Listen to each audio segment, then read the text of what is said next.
Now, we talked last time, you come from just like a musical family, right? So like both parents were musicians and stuff like that. Like they did like the whole band thing, right? And they were like performing and stuff like that. Yeah, I mean, they met when they were pretty young. I think my mom was 14, my dad was a little bit older. But they played in a wedding band essentially for quite a while. That's right. By the time I came along, they were done with that. Yeah. But, music was always around. The house and everything else. Yeah, and I know both your brothers, and I know Chris has a pretty extensive vinyl collection and stuff like that he showed me.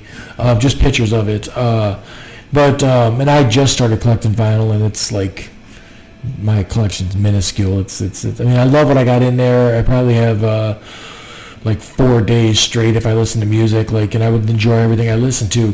It's just crazy how everything has gone so digital, and it's so easy to access it. I mean, the records, it's dumb. It's absolutely like the dumbest hobby in the world, because like, you have to get up and change it. My 22-year-old son was like, what the hell? Like, but he goes, he likes it because the album art and all that other stuff. Yeah. And even the stuff that, like, you had, who are the kids on the Kidding Around? Those are my three boys. Okay, that's what I figured. Yeah. That's neat, right? Like, it's neat stuff to have as far as album art goes and stuff. And then I'm sure your boys, are into making sounds and stuff. Like, I mean, banging on stuff has got to be a kid thing anyway, right? Yeah, my those three boys are 12, 15, and 17 now. Oh, wow. Yeah, so the older two are in Lincoln Way Drumline. Okay. And so, yeah. Now, is that how you came up doing stuff, like we did in the band in Lincoln Way? And initially, I started about like 7th or 8th grade, self-taught for the most part, with a kit in my bedroom and just banging away to. Wow, no lessons or nothing, huh? No, I would just play along to my favorite Motley Crue records and that sort of thing. Tommy Lee was my guy. Yeah, I mean, so like you could just play along. Yeah, I just would try to, hammer it out. And okay, so I gotta ask, like, when you did that, did you like see him and play along, like watch what he was doing? Yeah, that's a great point. We had MTV, and I was a voracious consumer of that. Come home from school and watch music videos and stuff, and so that was a huge help to like see what they're doing. Yeah, I had seen my dad play when I was real little a few times too, and so and then I had a cousin who played too. Actually, do you know the Kuntzes? Beth Kuntz. Yeah, that sounds familiar. Nick, Neil, Eric. Okay. But my cousin Eric played for a while, and so we were both kind of learning at a similar time. But I didn't get any like formal instruction until I had a friend, Kevin Krause, who encouraged me to join Lincoln Way Drumline. Yeah. So I came in there not knowing how to read any music or anything, and that was a huge revelation and growing period in high school, because their music program's great. Yeah, right. And we had great instructors there, and then I also in high school did take lessons at one point, maybe for a year or two, with Steve Yarborough. Did you know Steve? Yeah, that sounds real familiar. Sean's age, I think, or a year older. All right.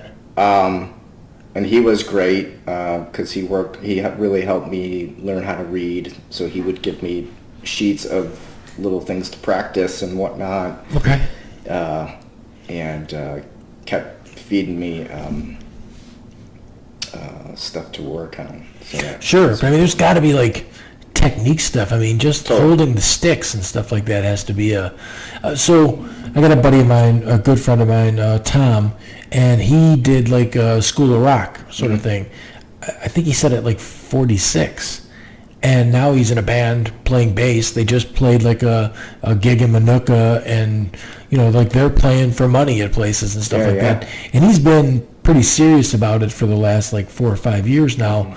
But like, he picked it up pretty quick. And I mean, I'm certain, like, if you were dedicated to it, you could pick it up quick. Yeah. But having someone like I took guitar lessons when I was a kid from Mr. Keith Cohen. Oh yeah. Yeah. At the grammar school. He's still playing. I heard he's still playing. Yeah. What was he? No, I heard he was like doing well with it or something. Yeah, he does like a big Elton John production, I think, and then maybe Steely Dan or something like that. Okay. He's got a few like tribute sort of acts. Right. He was a great guy. I mean, I still remember. And that, geez, what is that? That's like 4th grade or something like that. Yeah, I gotta say, like his music classes were left a big imprint on me. I still remember what his favorite band is. Genesis was his favorite band when we were. Yeah, I mean, you talk about Genesis all the time. So yeah, I mean, all those people are great influences. It's surprising to me that more people don't take the route that like my buddy Tom took, because like he picked it up pretty quick, and now he's like literally like I went to 2 different times that they played, and it was fun. Like they played pretty much classic rock stuff and stuff like that. And what's really cool, like everyone's so worked up on sports all the time. Like sports parents are crazy, but like the band thing, you could literally like actually do that. Like or teach it, or there's just all kinds of avenues to be doing music, and if you enjoy it, like I think everybody's always result orientated when you should just be like process orientated, where it's like if you're enjoying what you're doing and your bills are getting paid, then have fun, man. Like go do that thing and have fun doing it. I mean, don't get me wrong, it'd be great, right, to have someone find you and like make something out of you, but nowadays there's so many avenues to with like there's all kinds of SoundCloud and all that kind of stuff. Like there's just Spotify, people, making their own music. That stuff. You can get it out there and have somebody listen to it at the same time. Get out and perform locally, and there's all, like, to your point, there's all sorts of avenues for performance, whether you want to go sort of the originals route and play venues, or you can the band that I was in, the surf rock band, the Real Gone, we would get paid and do events around and stuff like that, and there's, the festival circuit, local festivals that you can play, and there's corporate work where there's like corporate events, and you play corporate events, and you're just sort of part of the atmosphere for the event, and then there's the whole wedding band scene, and they get paid really well, and and then like you said, there's teaching and all that sort of thing too. So it's like something that you could actually do that's like a talent or something like that, or I don't know what you would call it, because like I got some friends that like teach jujitsu and stuff like that, and it's like you got all these parents that are trying to get their kid in basketball or football or baseball. Listen, your chances of doing that are so minuscule compared to these other things that you could do. And I mean, you go through a town and there's always a strip mall with karate in it or something like that. Right. I mean, and I'm not a big fan of karate. Karate is a joke. I mean, like you're not going to break boards and it's all just, it's all nonsense. But there's people making a living doing it. So if you like doing it and all that, that's great. But there's people making a living doing all kinds of things that are bullshit. I mean, most of those freaking natural remedy herbal store, that's all shit too. Like pick something that you like to do. People are always worried about like the paycheck and stuff like that. I don't know where it'll take you. I started out doing construction when I was like 18, and I opened my own business when I was 23, and I look back at it and think I was just dumb enough to not think I was going to fail. Sure. And that's all that did it. I just got out there and started doing it, and then I remember it's a lot with music. I remember a buddy of mine going, "What are you gonna do about health insurance?" And I was like, I hadn't even thought about that. Yeah. Like what do I care about that? Like I'm 23 years old. Like I'll be fine. I'll just do what I'm gonna do. Right. And the music thing, like, so for you, like you're kind of established, right? So like you can get into play. Like my buddy Tom, they had trouble like paying gigs because no one knew him. Yeah. They're like, well, we don't want to set you up, and it's still a thing if I mean, I can't just get gigs because of my name. It's having relationships with people maybe that you've booked with before, and you know, they know what you can deliver. You know, but you know, if I started a new project and even bring it to somebody, they're still going to want to hear it or see it for the most part. And the other thing is just being strategic about, you know, what your goals are as a band, and sure, those will sort of determine the types of gigs that you're gonna right focus towards. So what would be like if you got a paying gig? Like what kind of pay, if you don't mind me asking? I mean, it all depends on Are you talking about me particularly? Yeah, or if you're at a bar or something like that, just bands? Just any band. I mean, generally, it seems to be the going rate if you're someone that's a responsible and quality player. Yeah. And a professional at how you conduct yourself. It's typically it seems to be $100 a man per hour. Oh, okay. You know, it's not bad. Typically a fair rate, you know, so if you're gonna, play 3 hours or whatever. Sure. If you're, a lot of places are booking like single singer-songwriter type people with a guitar. Yeah.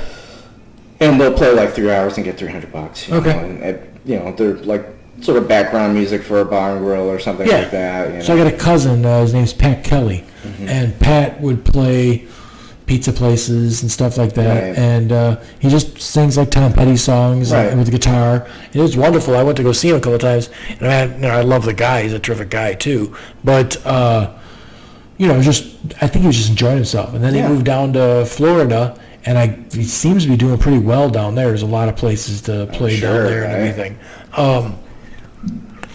The thing with those types of gigs is that a lot of musicians kind of struggle with is you're not the focus, you know, and so this is not your concert. So people are going to talk, people are going to eat, they're not really paying attention to you. Sure. So that's the thing that you got to kind of like accept that's the deal. Right. And, Right. If you want to have your concert, you're going to have that. So is that the biggest trouble you've run into? Is people just kind of being rude? To a certain extent, yeah. My buddy Tom was playing, and another friend of ours that was hammered would not leave him alone. Yeah. He's playing. It's definitely a thing that occurs. Right. But, depending on what kind of band you are and what venue you're playing, what the circumstances are, I mean, going into it what the deal is. Right. The most troubling is when you set up what is, supposed to be like sort of a concert style event where people are coming to see you, and the venue's paying you or whatever, or people are paying at the door. And when people aren't paying attention then it gets like really frustrating. Yeah, right. I've been to different, like if it's a dinner sort of situation, or like even the VFW and stuff like that, or the American Legion. But if it's at a bar where it's like that's the entertainment for tonight, I think they do. Like I always paid attention. Like for the most part, audiences are good. Right. But I mean, you're in a place where people are drinking, so I'm sure you get the occasional screwball. Oh, totally. As far as that goes, I mean. Yeah, it doesn't need to be like a complete hush over the crowd. No. I mean, you definitely want people like to get into it. It's a good story, though. You know what I mean? As far as having somebody act up. I mean, it's probably not fun at the minute it's happening, but later on, it's good for a laugh. Anybody ever I'm a big fan of like punk music, always was, and that's pretty much just people who don't know how to play their instruments very well, and you can like watch the progression of a band, right? Like if you look at like Devo or something like that, when they first played, it was not very organized. It was just kind of a mess. But like some of that though is some of those guys were well-trained musicians choosing to play primitively as a response to all the overflow flourished progressive rock that came before them. Right, sure. So, say like, the Police, who always sold themselves as a punk band initially, like those guys knew how to play. All of them were seasoned players, but initially, like strategically went out into the scene as labeling themselves as a punk band. And I don't think that they were like... And Devo too, that was like a whole art rock thing. So they were also players that like knew what they were doing, and like it was all like tongue in cheek. Sure. It was a decisive decision to do the way they do. So I think, while there was definitely people that like chose not to like really get too particular about technique and playing like well, the Sex Pistols, they just pretty much handed Sid Vicious a bass guitar and said, go ahead. Yeah. You know what I mean? He couldn't like play bass guitar. Too, like, right, not very good players. But they get better as time goes on because you're practicing that situation. For sure. Did you see, so I love like a music documentary. There was one that I've seen twice. I watched it twice. It had so much, like, there were so many great guitar riffs and stuff like that. It's called The Wrecking Crew. Oh, yeah. That's a great one. Oh, my God. To realize that these studio players were sometimes the players that came up with the riffs for stuff like, like that Brian Wilson pretty much wrote all that stuff with studio players and then plugged his players into it later, sort of thing. And then obviously you got stuff like the Monkees and stuff like that who didn't really play their own music anyway. But like later on, I think that they started to play their own music. Oh yeah. But early they were just studio players, and then they were just like lip syncing or playing along like the deal. I know that I saw a documentary on the Monkees, and the Peter guy was a serious player before that. Mike Nesmith too. Yeah, but Nesmith, that's a weird one, right? Because he's got some weird background, didn't his mom invent whiteout or something like that? I don't know, maybe. Yeah, something strange like that, and then he's supposed to be like one of the innovators of MTV. Oh yeah. That's what I saw in the documentary with them. But that Wrecking Crew won, like all kinds of LA based stuff. They made it all, and like all kinds of Beach Boys stuff. Just like the amount of albums they're on is just insane. Right. So like there's that avenue for a guy that plays too, right? Yeah. Studio stuff. Right. So like there's just so much to do in that, and then I don't know. Like I've never played music for anybody. It's got to feel pretty good, right? It's great. Performing's great. Like even when the crowd sucks, it's when you're playing with your bandmates, whoever's up there, that's the part that's the most exciting. Yeah. So so my job as a contractor and carpentry guy, like I'm 52 now. The money's great. It's fine. That's all terrific. I really don't care as much about the money as I do that everybody's super happy, and people buy us lunch every week or all week long, and they're just ecstatic, and then when I see them a year later, they're still using it and everything else. That's the gratifying part of the whole thing for me. There's definitely parts of the job that I hate, as far as when we're just getting started digging the mud and it's just a mess out there and everything else. But when the job finishes up and it comes together, it's great. But playing in front of people, there's got to be adrenaline. There's got to be endorphins. Dopamine that you're getting from that whole thing. Yeah, and it's that's a good point.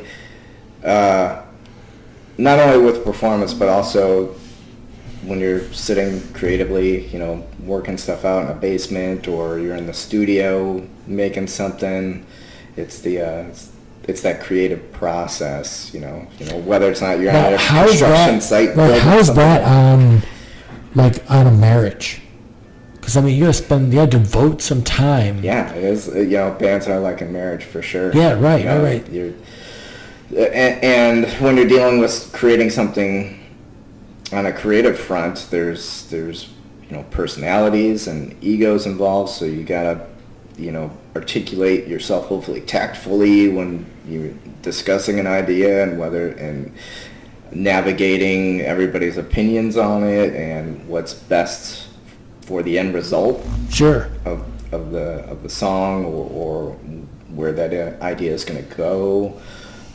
So there's all those things to suss out. But the great thing about performing is that stuff is happening live and instantaneously without your mouth.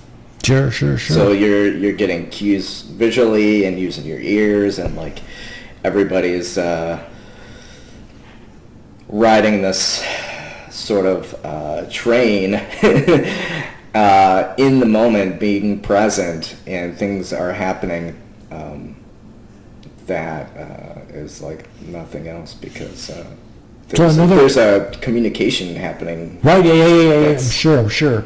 And I mean, like for sure, you and the bass guitar, like you got to keep the same timing and stuff like that. Another great documentary that was out there was that, like on the creative aspect, was that Get Back with the Beatles. I don't know if you saw that or not. Yeah. But like, and then there was some issues because the wives and girlfriends wanted, like, Yoko Ono wanted to be involved, and she was not musical. Like, and I get it. Like, you want to do. I like experimental stuff. I like hardcore punk where the guy's like, and like that to me is terrific. And the first guy that did that, like, that was something, right? He like, grabbed the microphone and made some funny noises. But like, it seems like Yoko Ono, everything she does is like, it's the most, like, it's an awful sound. Like, I mean, there's awful sounds in music that still kind of like sound musical, but she doesn't. She just sounds terrible. And then some people love it. I know a few people that like her stuff. And oh wow! But there's one album that somebody turned me on to a while back that was not your typical Yoko album. Okay, so maybe she's got some musical talent that I don't. Yeah. I mean, how can you not be around that and not absorb something? Yeah. You know what I mean? Like, I think it's a intentional, choice, the way she. Yes, because in that documentary, she's really like, I'm like, what the fuck are you doing? And everything sounds, obviously it's very pop music with the Beatles, so it's very, very, like likable. It's very, very, it's, everything that they do sounds really good. And then she was just like abrupt and like, ugh.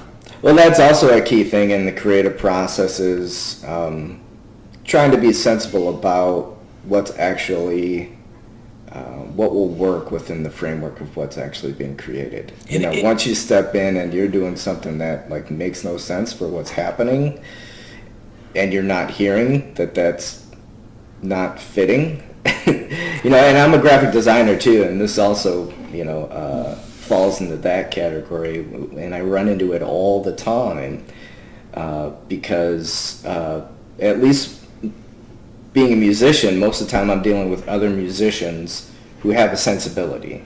Mm-hmm. It's rare that you come across a musician that just like is throwing ideas out there that are out of left field and don't work, right? And sometimes they're out of left field and they do work. Yeah. Prince would have sounds he would put in from his own voice that you're like, oh, what did he just do? Yeah. And like, it sounded great though. It was like perfect for that spot.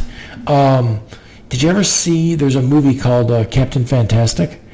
It's in my queue, but I've not watched it. Oh, so you should check that out, because all of this guy's kids play music or of some sort. Is that Vigo? Yeah. And he's supposed to be like a Renaissance guy anyway, right? Like he's supposed to like paint and play music and speak like 4 different languages and all that stuff, like as a human being.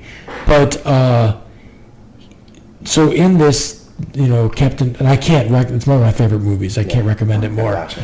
But he raises his kids like off the grid sort of a thing, and like they have like high math and high philosophy and like all like they're they just know more than like most adults do, and they just start playing, and at one point the one kid just starts screaming, and it's like it sounds good though, it's like right in there where it's supposed to be. Totally. So like I don't know if that's taught or or how that works out, but just another creative process sort of thing as far as that goes. And it's neat. I mean, it's really neat to have something different for sure. Oh, yeah. I mean, when, like, I saw a documentary where they're talking to Paul McCartney, and he was like, when Pet Sounds came out, we were like, damn, we got to stop and figure out what we're doing. And their answer to Pet Sounds was Sgt. Pepper. Yeah. You know what I mean? Because they had to come back with something that was like, because Pet Sounds was like, at that time, right now it's still amazing. I love that album, but it was a thing that had like dogs barking on it. That was not a thing that anyone ever did. Like what, train going by. Yeah, right. So just really cool stuff, and like I always have a thing for innovators, right? So someone's doing something different. It's probably difficult in a live music setting to get that across when someone's not already a fan. Yeah. You know what I mean? Like people that came to see a Prince song, he could do no wrong. Like he's going to hump the stage, he's going to do what he's going to do, and like it's going to be awesome. But if they showed up and they didn't know who the hell he was, they'd be like, what is this guy doing? I mean, when I came home from college, I was in a experimental sort of, for lack of a better term, jazz combo. The first one was called Gray Around Green, and it was two woodwind players, essentially sax, and the other guy played sax and clarinet and that sort of thing, and drums, and I had all sorts of percussive equipment. And it morphed into another band that had a guitarist and a bassist. And, he played guitar and bass, and then another guy that did like live sampling and stuff, along with the saxophone player. But we would do gigs, and so when you say live sampling, you mean like Moby, where he puts in like a voice track or something like that? Well, we didn't really treat it so much that way as much as he would either live loop something or treat the saxophone live while she was playing her saxophone. Oh, he would change like synthesize it. Yeah. Okay. And but it was pretty amazing because like what we're doing was pretty experimental, but at times we'd fall into like a good hard funky groove and that sort of thing. But a lot of times it was spontaneous improvisation, so we were making stuff up on the spot. And due to its experimental nature and people not knowing the songs and us not being a name or anything, it was hard to keep an audience. Sure, but we went into it full well knowing that that was going to be the case. But there was a few gigs where we cleared the room. But that's part of like knowing, being comfortable with who you are as a band, and knowing that like there's going to be those types of gigs. Like you've obviously seen like Ray, right? The Ray Charles. Yeah. So, and then like they improv like a 20-minute song. Yeah.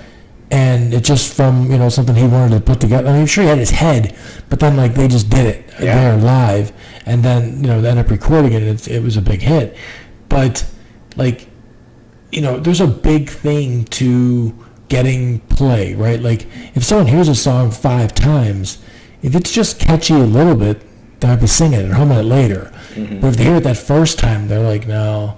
There's certain songs that. I heard the background on what was it? Portugal the Man's "Feel It Still," mm-hmm. And like he said, they were just messing around in the studio, and they came up with that, and it was like the longest running number one hit for like 18 weeks or something like that, because they're just messing around. And then it's like I think your thing is just to try and duplicate that, right? Like so you're just trying to like, what else can we do that's just like that? Because, and I mean. That's the formulaic thing is why I loathe pop country music. I loathe it. It is just the same fucking thing over and over. And it like people get mad when I say that because it makes them seem dumb, but I think they're dumb because they're not paying. They just are paying attention to like that he's, got his boots and his jeans and like it's just the same shit over and over again. And the thing is that it sells. So then they just keep producing that same thing over and over. That's why I think people like Chris Stapleton and Sturgill Simpson like really came on the scene. Really That's different, people right? were like, right. Finally something new. Yes, that sounds authentic. Right. You know, these guys are actually sound like they mean it. And there's one that they play on XRT, Aldine Brothers or something like that, but it is like. It sounds like older country music, and I love like Johnny Cash and Willie Nelson, even like Jesus, I can't. I don't know. I'm saying it wrong.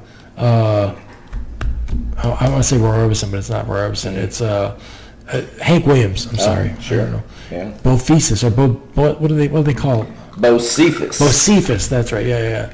Was that Hank or was that was the junior? Oh, right. okay. But Hank Williams, there was a biopic on him. The guy that played Loki. Did I see that? I don't know. The guy that played Loki in the Marvel stuff plays Hank Williams. Okay. Because he died young, like 30 years old or something like that.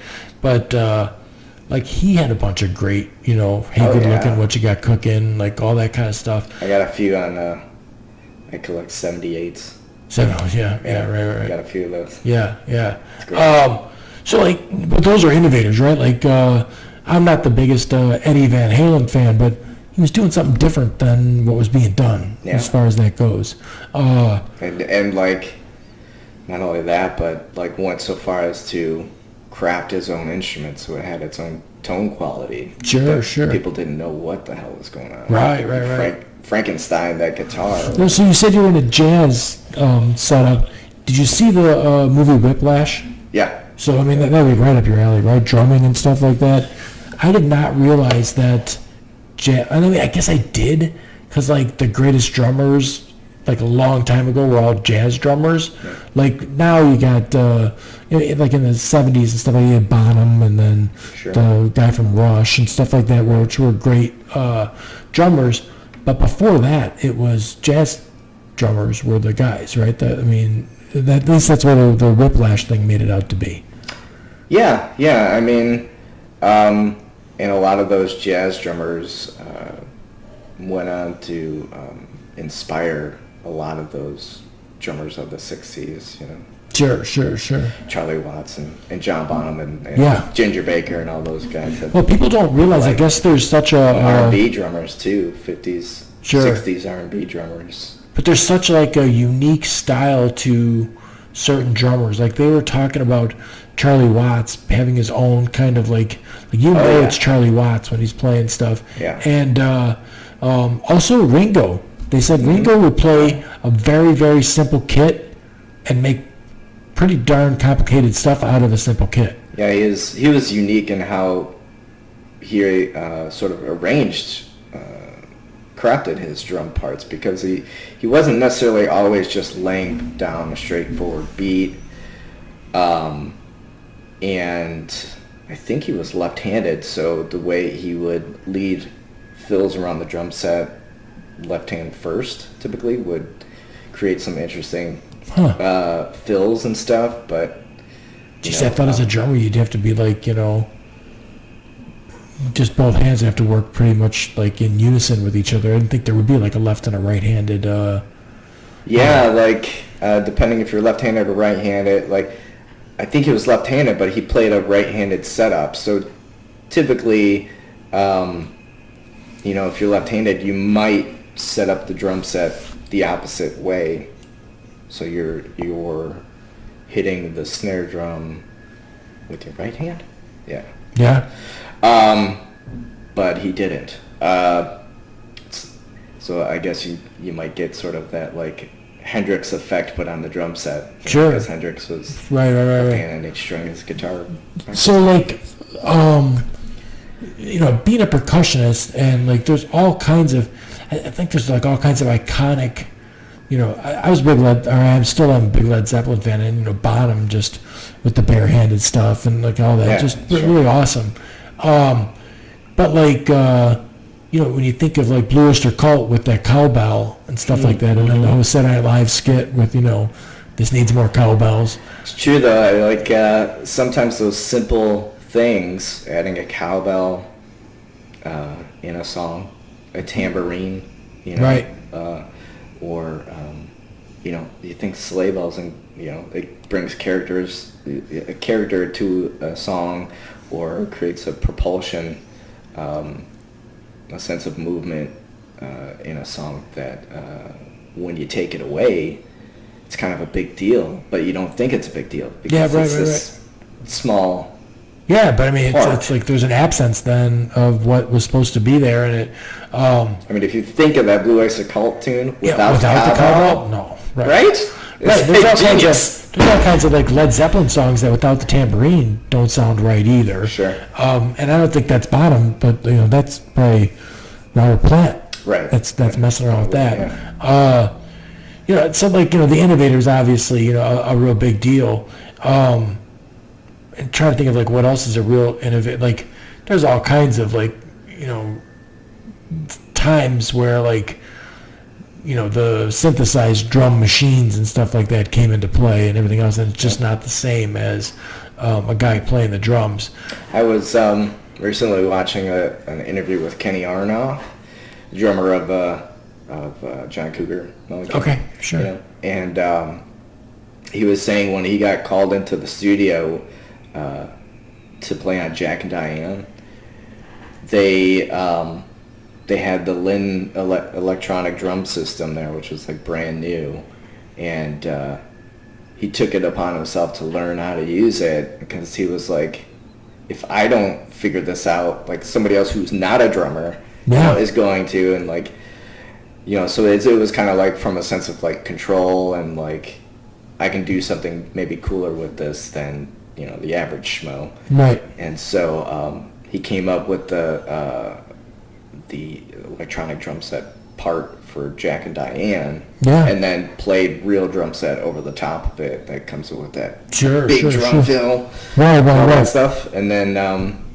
sort of around the similar time, Prince was playing with that same drum machine, and then adding his drummer on top, and creating this really rich sense of new sounding sort of percussion with all these tunes. So now Prince is a guy that I was just this past weekend like out just listening to albums with my son and stuff like that, and I told him, I go, listen, I bought the one Prince album because Raspberry Beret's on it, and then the rest of the album there's nothing on it. He's like, what do you mean? And I go, like, Prince in one song is a musical genius. It's an amazing song, and I love it. But the rest of the stuff, like, it's almost unlistenable. Like, I put it on, and I'm like, you don't like it? I don't know what he's doing. Really? Like, no, like it's not. Love that album. Oh yeah. I mean, I can listen to it. It's just not. There's nothing. I'm a huge Prince fan, though. Yeah, I'm a big Prince fan too. The other one that I have has got Kiss on it. I think it's got Kiss on it, and that's like the only hit that's on the entire album, as far as that goes. We're like, Purple Rain. Purple Rain. That's got all. You know what I mean? Like it's just like listening to. Jam-packed. But I wonder how much of that to me is like if I listen to the one with Raspberry Beret on it a dozen times or 15 times, I think I would start to get it. Absolutely. Right. Because I listened to all those songs on Purple Rain because I watched that movie a dozen times when I was a kid. Absolutely.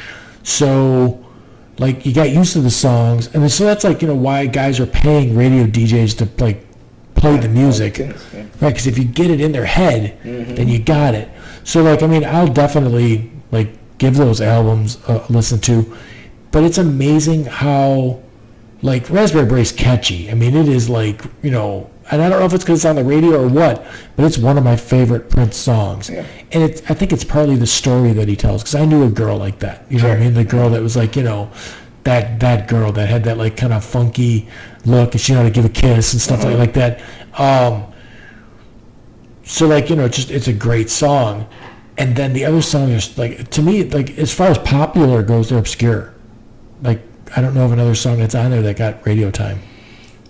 I'm trying to think of what's on there, and I don't quite remember off the top of my head. But to put some perspective on that, think about Stairway to Heaven. That, at the time Purple Rain came out, if Led Zeppelin was a contemporary of Prince's, and tried to get Stairway to Heaven on the radio, that would not get on the radio. Sure. With the length of the tune, the drums don't come in till the 2/3 in the way of the tune. Sure. And that sort of thing. So, I really think it's kind of more of a, to refer to Prince, a sign of the times that, like, these sort of tracks that would be these more epic tracks never would see the light of day, a decade down the line from Stairway to Heaven, due to the way that pop radio or FM radio went. Because at the time of sort of the golden age of classic rock, FM was sort of the pirate radio. It was the new town. Right. AM was king. FM comes in, and these DJs are playing deep cuts. They're playing full sides of albums. They're doing all this stuff. Led Zeppelin does not work on AM because there's not that stereo. And I mean, Led Zeppelin gets so many songs that's like banana, from one side to the other side, something like that. Sure. Like, it's a definite stereo feel. Well, I mean, at the same time too, like AM at that point was pop radio, but they couldn't get certain music on pop radio. Right, but AM wasn't stereo, right? Am I wrong about that? I don't know. I have to guess that it had to have been by that point. They must have crossed over at something. Okay, or is it still mono? I don't know. I think it's mono. Really? I thought it was always mono, and I think it still is mono. Because it's mostly talk radio now. Yeah. Which is fine, mono. That doesn't matter. But like, that full stereo sound, most of those bands, you got to have it. Like, I mean, they're recorded the way that they're set up on the stage, where, Jimmy Page's guitar's over here, and the whole psychedelic movement, right, playing around with stereo. Well, but just to finish out that point, by the time Prince came along, essentially commercial. The radio became commercial, and he couldn't really do anything like too nutty, and since 9/11 it just got worse. Because who is it that controls most of the radio stations? Clear Vision, or who is that? There's a company. So that's interesting. I didn't even know this. There was a whole playlist that came out post 9/11 of songs that they didn't want radio to play. Wow. And this is why you don't hear certain things on the radio anymore. Wow. And I'm trying to think of. Did I Google? Yeah, you can Google it up. Well, my stupid phone's gonna ask me what I want now. So now, what would be the reason that they didn't want it played anymore? Could probably find it online or something, but it was like, my understanding is stuff like Rage Against the Machine and certain things that mentioned certain things that they thought people might find triggering. Huh. Rage Against the Machine is very political as far as what they're saying, but I think 15% of people listen to the damn lyrics anyway, right, and know what he's saying. You know what I mean? Like when I listen to music with my son, I'm like, hey, you have to listen to A Boy Named Sue and understand what he's, what he's talking about. And I go, like, a lot of those old country songs that Johnny Cash is one piece at a time. I'm like, it's a story, and like, you got to listen to the whole thing because then you get the story out of it. It's catchy tune and stuff. The other one that's gone, and like Prince and Tom Petty were like, I'm like, how could this, like, come on, really, like those two guys, and there's a conversion of those two guys on a YouTube video when they were doing While My Guitar Gently Weeps. That's amazing, isn't it? And you got like Tom Petty looking at Prince going, holy cow, can you play that damn guitar? They're just blown away. Yeah. You could see it in the moment. And then I thought the most badass thing about that performance, and I don't know if you caught it, because like at the very end when he throws it up and it just never comes down. It's like genius move. Yeah, he throws the guitar off the stage and walks away. No, he throws it up. Yeah, but no, it goes. It just goes up, and it never comes out. out. I thought it went into the crowd. No, watch it again. Okay, I will. But after he throws it, he just turns around and walks out. Yeah, he's gone. Yeah. It's a mic drop moment or whatever it is. Oh, look at that. So just amazing artist and gone. Yeah. And I don't get too worked up like you see people that are who was the one who just died, the Friends guy. Oh, I'm yeah, Chandler Bing died. Let me just lose my shit over Chandler Bing. It's a bummer that he's gone, but he wasn't producing any art at this point or anything like that. You still got everything he did, right? You can watch. I'm not a big Friends fan to begin with, but you can watch all that stuff. Right. I didn't dare post anything like that on social media because it was just, if I flip my news feed, it was just Chandler Bing, Chandler Bing, Chandler Bing. I'm like, oh my God, calm down. But when Tom Petty and Prince were gone, I was like, I can't. And they were pretty close to each other in the time that they left too. And then from the same, they both were hooked on opioids. So just terrible. It's just awful. As far as that goes, but Tom Petty's the one that they found some recordings. There was a couple that were supposed to be on Wildflowers that they didn't put in there, and they released them, and they're awesome. Yep. Just terrific. I don't think I listened to those. I have to check them out. Oh, really? Yeah. I want to say one of them is. I'll figure it out. But there was just a couple songs that didn't make the cut, and then I just bought the Wildflowers and All the Rest. It's a 6-disc vinyl setup with everything's on there. As far as I had the CD Wildflowers CD and stuff I'm in love with a girl on cocaine, or it was not on the regular disc, but it's in that. But like I said, some Prince stuff. It's an acquired. I don't know if it's you got to listen to it a couple times and then you'll get it or whatever like that. But Tom Petty's just very easy to listen to. There's I got no. Yeah, he kind of different artist in the sense that he stayed the course for the most part in his identity throughout his career. Sure. Whereas, Prince was always, progressing and exploring new territory for the most part all the time, always staying curious and trying out different genres. Sure. And from what I understand of Prince, he could play everything.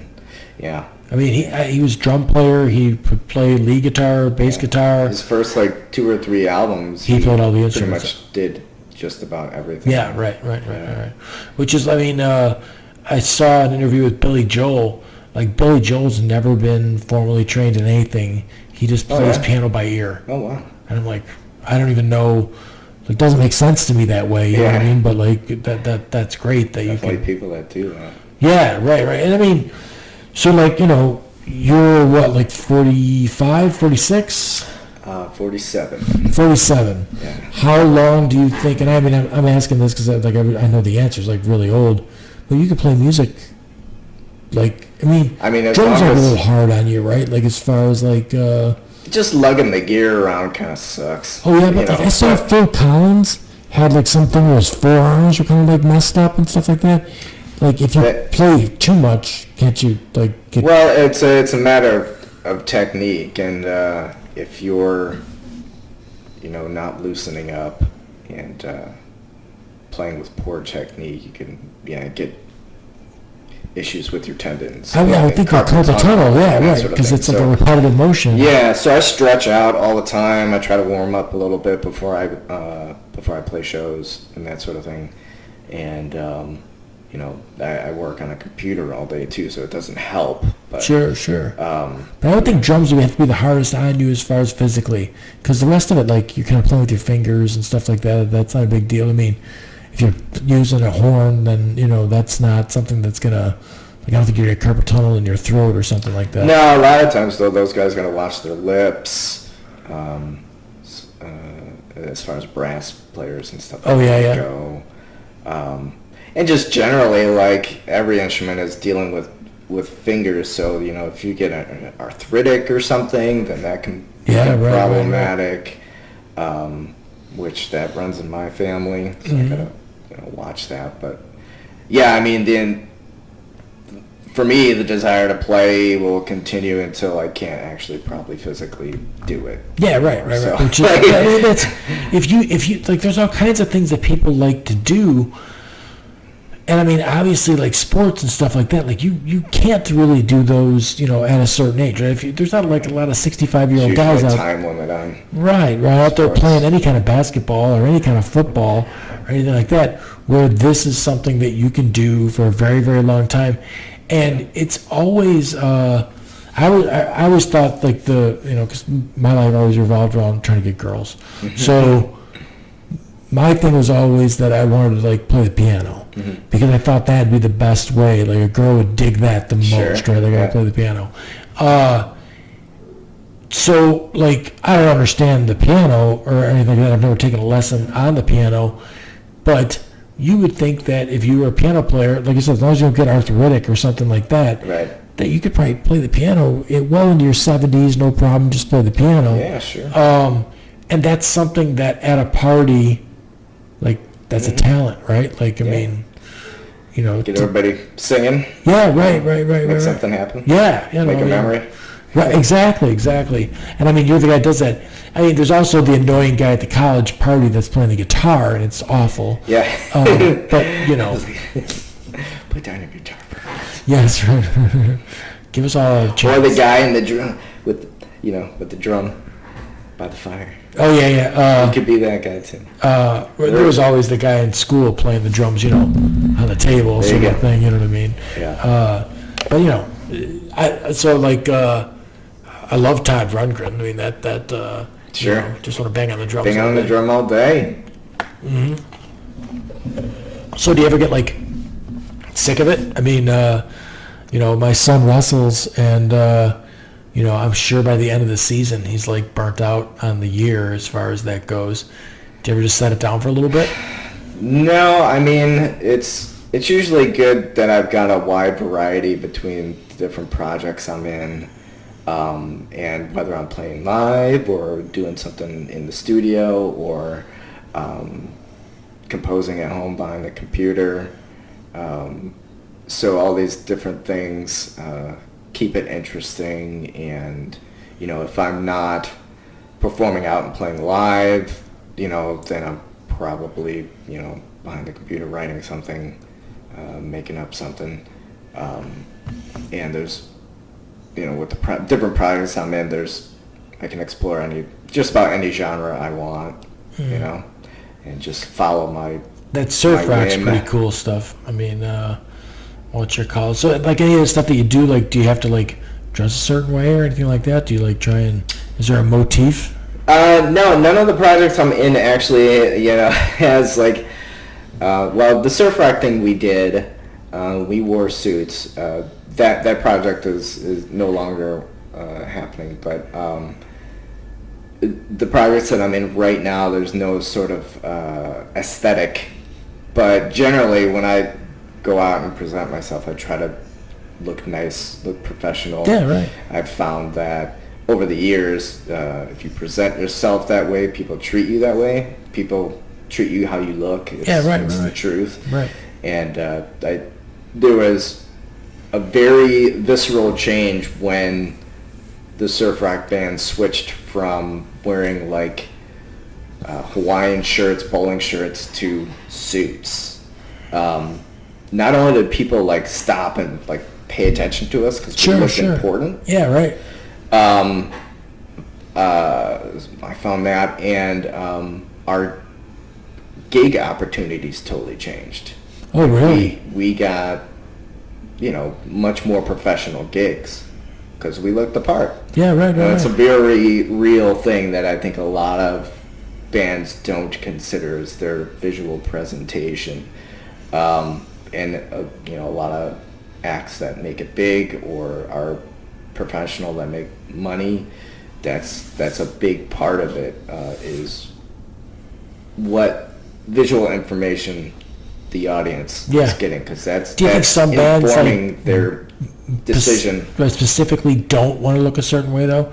Like, I mean, there's definitely bands that I see that, like, even in construction, if I showed up to a construction appointment and I don't look like a guy that does construction, right, then that's hard, right? Like, if I show up in a weird, formal wear or something like that, they're like, what are you doing here? Why is this like this? And it doesn't seem to jive.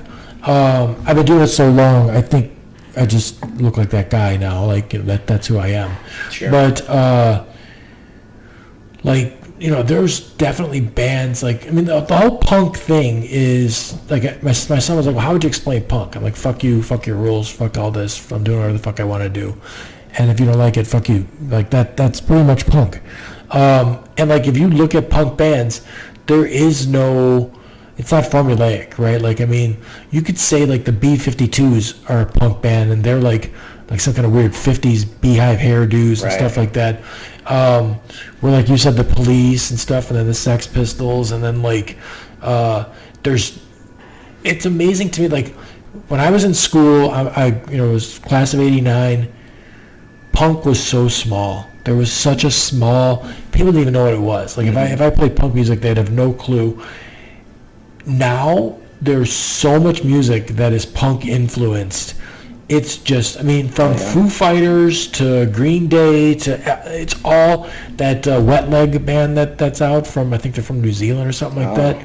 Do you know what? Familiar? No. Oh no, really? Yeah. The Veronica goes to the party with the laser gun and obliterates everybody. I don't know. I only came to the party because I thought there was going to be free beer. That sounds terrific. But I was at XRT, but actually that song was passed around on YouTube earlier. But they just look like there's so much stuff from the Ramones and the Runaways and there's a definite punk vibe in there, and I think people dig it, but they don't realize that's what it is. Yeah, there's definitely a visual aesthetic there, For sure. Oh, visual, for sure. But even just I think people don't understand that everything from, I got an album out there, maybe you know what this is. I bought London Calling, The Clash, right? Yeah. And I like the new vinyl because it's the 180 grain, heavy album and everything else. So some friends of mine did a few Clash shows as The Clash. Oh, yeah. That's neat. But I bought that album, and then the wrong album showed up. Oh. It was AJJ, Everything is Disposable, and it's a I found it online to listen to. I'm like, maybe I'll keep it. The album cover was really cool. It was an alien with it was all crazy, and then all this garbage. They're real political, and they're upset that everything is disposable. But it's a folk punk band, and I'm like, that doesn't seem like it would go together, but it does, right? Yeah, sure. So it's very slow, methodical, and he's talking about litter and garbage and plastics and stuff like that. I don't think I'll keep it. A lot of it is weird too, because it's not guys that can sing. You know what I mean? And this guy can't. Jello Biafra or something. They're just not appealing voices. Are they more talking than singing? Yeah, more talking than singing. But even the Violent Femmes, I would not say that guy's a great vocalist. Yeah. But there's a lot of music out there where, especially in the punk scene, where it's not about being a good singer. It's about the attitude and what you're saying, and so much of pop music. You could say. With what you do, you almost have to be at this point in your life, the young people, if you had it to do over again, the things you could figure out would be so much different, right? My buddy Tom, who's playing in a band, and they're playing 90s grunge music. They're just covering stuff. But his daughter, he just sent me a TikTok of his daughter, and they're playing 90s grunge, but they're doing original songs. So that style, they look that style. It's actually pretty good. I was like, this is pretty all right. You know what I mean? They were, and she's in middle school. Oh, that's awesome. She's in 8th grade, and they're that's great. There's so many avenues now, right? If you had a garage band when we were kids, you got nowhere to go with that, right? You'd try and find a gig. Put your phone up, take some video, and get it out. It's on YouTube. It's all right. It's kind of amazing. Oh, there's one that's out there now, and I can't think of what it is, but it's this Irish guy, and he's just picking at like a almost flamenco style guitar, and he's crazy. He's talking about that he's got mental issues, and he is like talking to himself and stuff like that, and it's super, super cool. But he is literally just stuff that's been passed around on social media, right? Like it's not, and I mean, there's all kinds of people that have gotten pretty far on just that. So I'm trying to think of, like, there was a black guy doing country music that I can't, I don't know it because I hate country music, but is it the road Old Town Road or whatever like that, right? Yeah, sure. And the Old Town Road thing, like that was just something that someone started passing around, and then it got huge. So now like there's just so much stuff. I know I sent the one thing with the guitar. Oh, there it is. Ren. Hi, I'm Ren. I think a friend sent me that. Yeah, I think a friend sent me that. Just look for the mobile exclusive tag on thousands of hotels. Still a fucking ad. And I don't care, what happens with the YouTube Thursday thing. night football. It's just a unique sound, and I don't think that anything, I don't think you'll ever see this get play on the radio. Yeah, Did you see this? A friend sent me that. Yeah.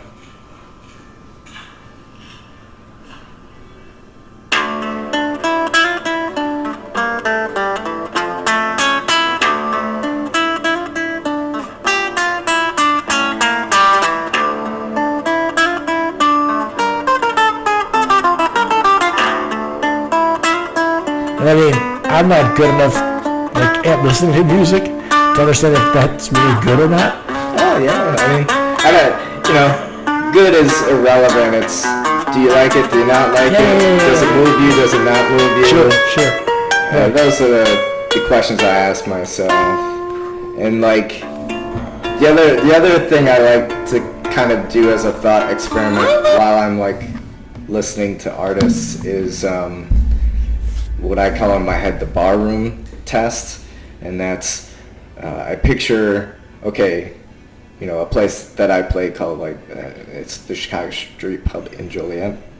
Play there often, and so I picture like, okay, if this person was in the pub playing, would it get everybody's attention, or would people, like we were talking about earlier, just be talking, watching the game or whatever? For sure.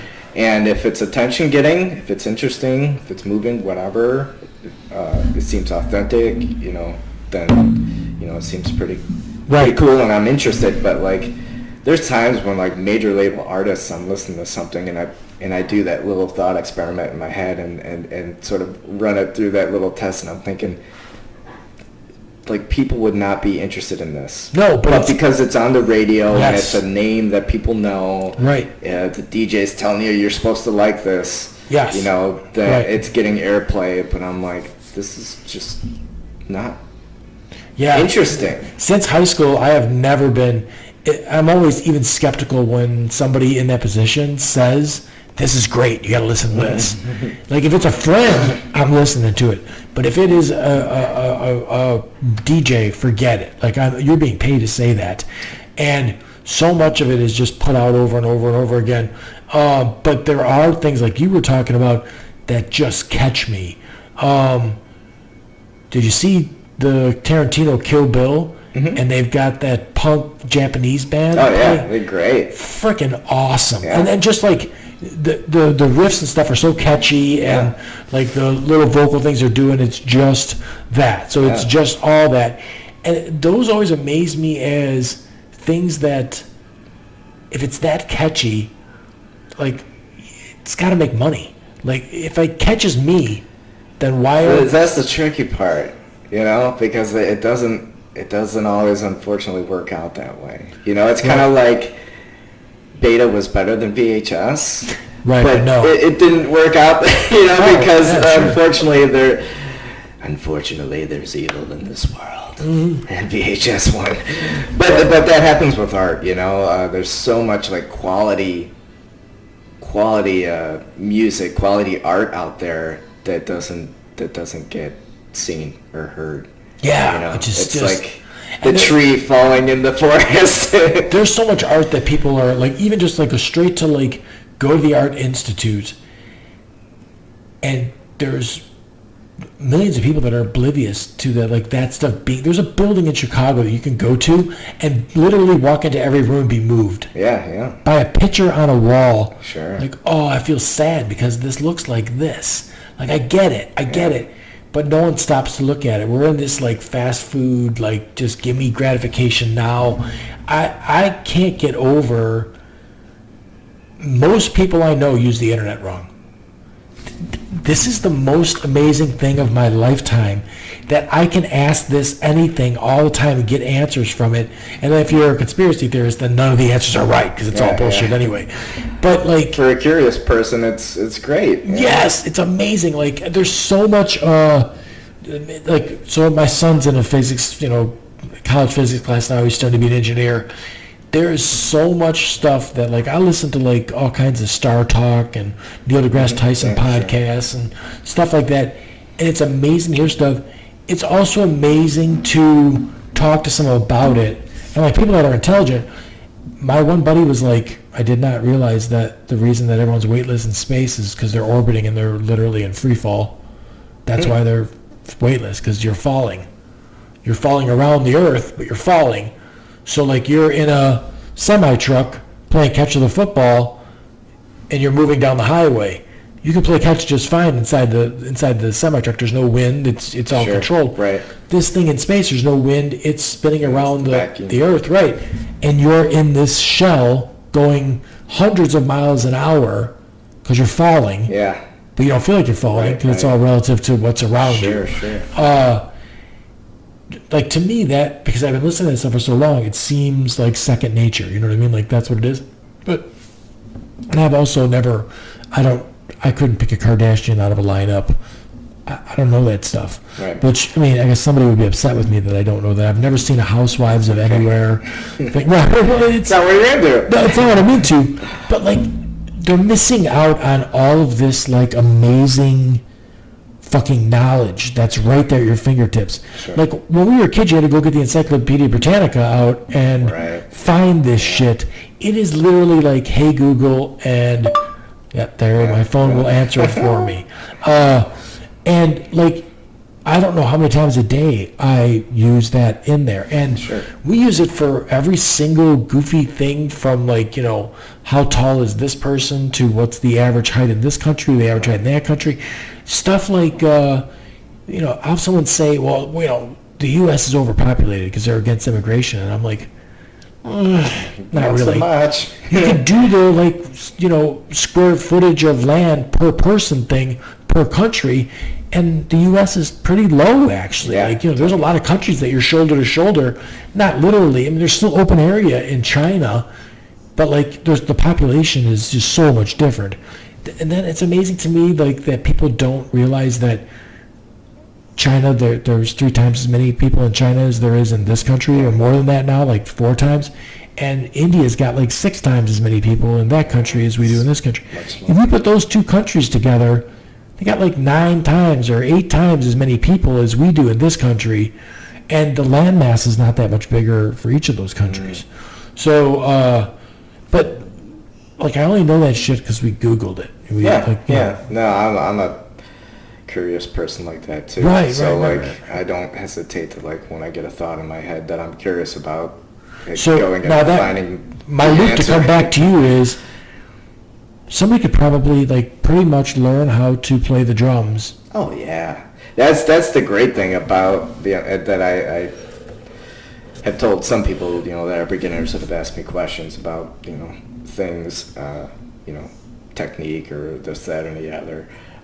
Or what I'll get a lot, actually, when I'm out performing, is a lot of people in their 30s, 40s or up saying, oh, I always wanted to play the drums, or I always wanted to play this, that, or the other, you know, but they feel like they can't now because they're too old to start. And I'm like, no, it's never too old. Like, I always tell people, you're still alive, so, you know, it's not never too late. old. But have you seen some of these kids, little like 6 and 7? Yeah, that's the stuff you can't pay attention to. But because that's the thing, you know, that those kids are growing up in a world like much different than we are. Absolutely. Number one, because they have everything at their fingertips to learn all this crazy technique and everything all at once. But that's also what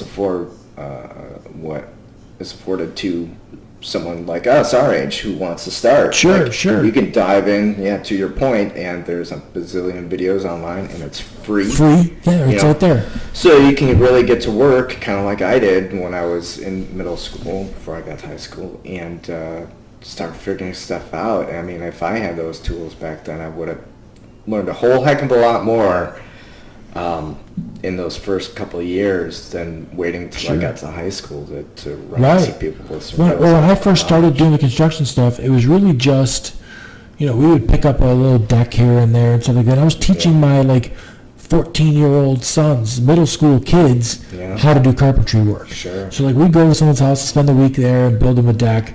And one of my friends who's in advertising, and she's like, we get most of our stuff from Instagram. And this was probably 8 years ago. Mm-hmm. Instagram was the spot, right? If you were an Instagram influencer, they were paying people tens of thousands of dollars for their Instagram stuff. She's like, you need to start making instructional videos and putting them on Instagram, and people will watch that. And I'm like, yeah, because it's not going to hurt me as far as business goes if I teach you how to build a set of stairs, which I know carpenters that can't do stairs. Mm-hmm. But if I taught you how to build a set of stairs and put the video online, she said the views you'll get, you could be making passive income on, over and over and over again. And then I'm in the market right now for an EV, and when a new EV comes out, there's people making millions of views on a video, reviewing a car. Yeah. Those people that they must work out well. They are driving or flying to where this car is debuting at, and then they have some connection where they're getting in the car and showing you the car and everything else. Yeah. And you look at it, the video is 5 days old, there's 5,000 views on it. It's oh my God. It's the new version of what the old sort of newspaper and magazines reviews were, Right. The print, although that still somewhat exists, but the audience isn't there like there is for video. So that it's all turned into video reviews, unboxing, how-tos. Yes, right. The home, the DIY, home repair and stuff like that. It's just absolutely. Who needs that, home repair for dummies book anymore when he's my stove, one of the igniters broke on the thing. Yeah. We looked it up on YouTube, bought the part off of the website, and we fixed it, no problem. I mean, we were a little handy anyway. Yeah. But absolutely did not have to call a guy, give him $80 to come out, tell him what was wrong with it, then come back with the part and fix it. Yeah. We just did it ourselves. Yeah. I mean, that's going to lead to that makes for a weird situation too, because that guy lost a job because there's a YouTube video because of that. Now, that's where I was going to go with the conversation anyway tonight. AI is creative now, and if you type into, people aren't paying attention to this, my old brain says, no, you can't have that. You got to have an artist doing this thing and making this thing. But no, you don't really, because if it's amazing and sounds awesome and everything else, then it's awesome, and it just is awesome, and that's great. But you can type into AI, I would like a Rembrandt-style thing of Miley Cyrus on a tricycle with a cigar, and it will just paint you a painting in that style, and she's doing that. And it'll do it in 15 minutes. You'll have a painting. If you don't like it, it just don't do it again. It'll do it again and again and again until you find one you like.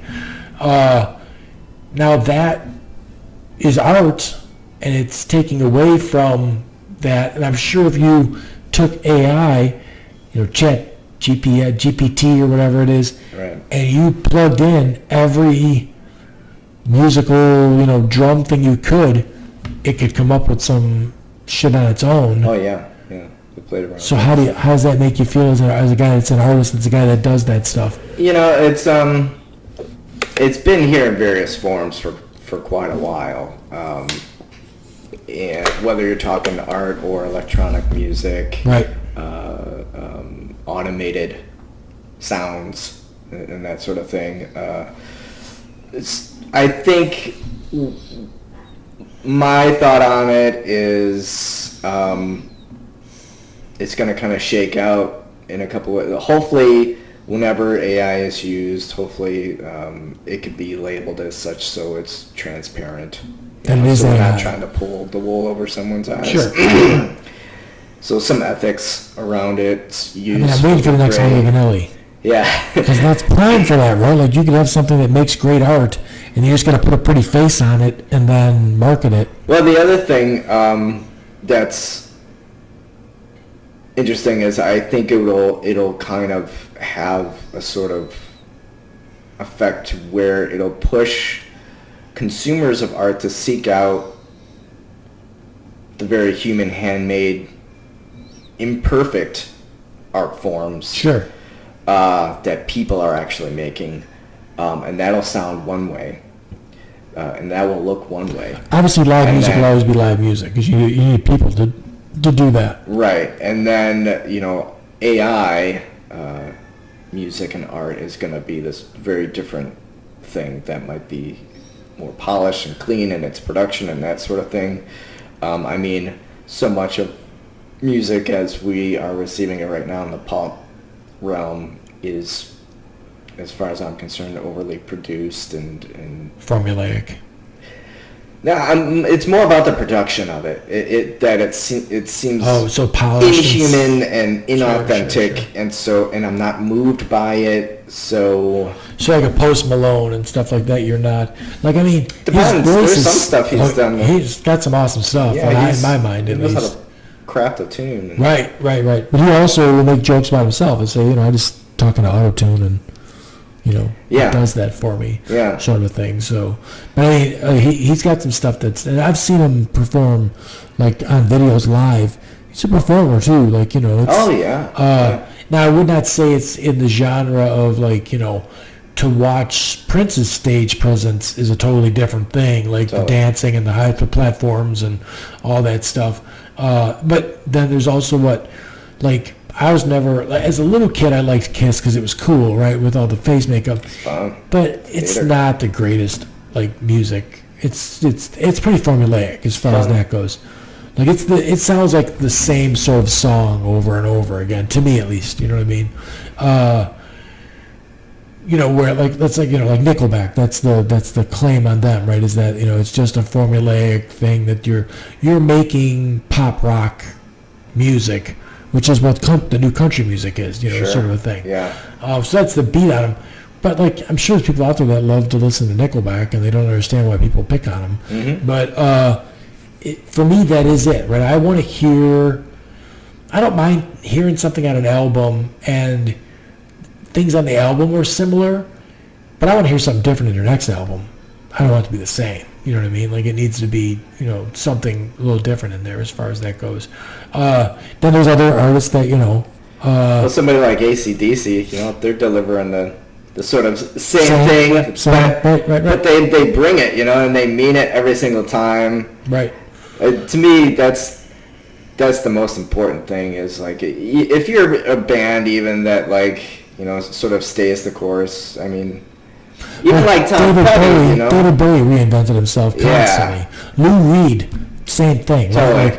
Right? He was not the... Warts and all. If it's a failure, so what? This is what I'm feeling. The Velvet Underground and that, right. But, I like stuff like Henry Rollins and Black Flag and stuff like that. Right, but most people, when they hear that, no. And I can't wrap my brain around it. Some stuff, too, I love System of a Down. I had that playing though, and someone walks in the room and they're like, what is this? Yeah, sure. And I'm like, how are you not digging this very cool sounding thing? And they're like, no, I feel like violated. And I'm like, oh, I can't help you with that. But I like things that are different for sure. And I like my music taste is like fucked up, I guess. Like I love Dean Martin. Yeah, it's just a bandwidth of tolerance of certain things. Like my tolerance for music runs extremely wide, and some people it's music. The things that come in orally into people's ears affects everybody like so differently. It's really interesting how some people just have a smaller bandwidth of like what's acceptable they could take in. I guess, and I mean, I always say if they listen to garbage, like it's also pop music. Yeah, and then it's the same for art too. Like I could take in visual pieces that are might be pretty disturbing to other people. And like some people just want to see some happy stuff. How come my bandwidth for that ranges from Dean Martin to System of a Down, but nowhere in that spectrum can I put country music, like pop music? I can't put that in there anywhere. That to me is just trash. It's just garbage. Well, let me ask you this. If someone said, hey, you got to listen to this one pop country track, I think it's pretty good. And I want to throw up. Will you at least give it a try? I'll give it a try. My problem is the second that I hear that, like that whole like thing where it's going to be about my truck and my girl and I gotta go. Like my problem isn't that it doesn't sound nice. My problem is that I've heard it a fucking 1,000 times before, and I don't want to hear it anymore. Yeah, I think the cool thing though with what I'm hearing is that you are open to actually even give it a try. Whereas there's a lot of people who won't give certain genres a try. I make a joke that I don't expose myself to pop country music for the same reason that Republicans don't expose themselves to homosexuality. They think they might like it. So I just stay clear of it because, it is poppy and it's catchy and it's fine. And like, I love a Western movie. Like, I love that kind of genre. It's just so, like, it's almost like I equate it to rap music. And I used to love like Public Enemy and NWA and all that stuff when we were kids. The mumble rap, you could keep that shit. That's just garbage. But if you the reason I put the pop country music and that some rap stuff that's today, all you have to do is wear the gold chains, wear the saggy jeans, wear the cowboy hat, wear the cowboy boots, drive the Chevy. Like, all you gotta do is the same. Like, it's a formula. It becomes a product, and it seems inauthentic. Then it's just like, And I mean, there's people that like listen to XRT for the most part. Like, at work. There are definitely people out there that I see that are trying to be Jim Croce. They're trying to be, I don't know if that's authentically their voice or not. Like, you can hear them trying to be Bob Dylan or something like that. You know what I mean? And it's like, I really like that other guy doing that thing. I don't know if I like you doing it that much, but, Yeah, I get for it. Sure. Yeah. There's always that sort of thing. Right. Which has got to be, I guess I'm being a dick, I guess, because, like, it's similar with actors too, It's like, here's the next Brad Pitt. You'll hear that line every time or something. Right. Some sort of actor, but it's always like whether it's an acting studio or a music label or there's always been that whole thing of like trying to repackage something old, new again. I can't fault the artist either because you're just trying to make it, right? You're trying to get yourself out there and everything else. Some of them, that's the thing, and they just get picked up and like, they're not even realizing maybe that they're... Well, I mean, that was that Ray Charles thing, right? Like, he was when he first started out, he was trying to sound like Nat King Cole. He was trying to, because like that was the formula that worked. So if he got out there and he did that, and then when he found that whole like there was Ray Charles is a mix between like gospel and country and like blue. Like when he found his own voice, then it was the sky was the limit as far as that went. And I mean, he was probably, like that Mess Around song and stuff like that. Like they're catchy songs, but they just sound like somebody else's stuff. And he was a good artist, so he could pull it off. But maybe he gets his foot in the door. I don't know. And I mean, I have no musical, talent at all.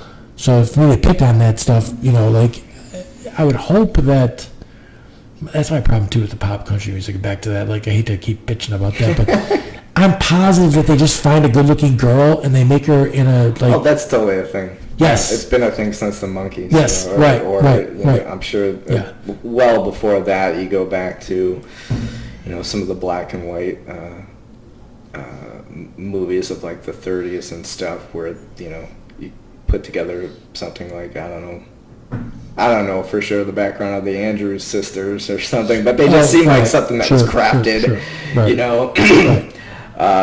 But probably ever since there's been a music industry, there's been a sort of crafting of artists. When studios found out that big-titted blonde chicks were popular, then they got get a bunch of them and put them out there. As far as that goes, I get it. But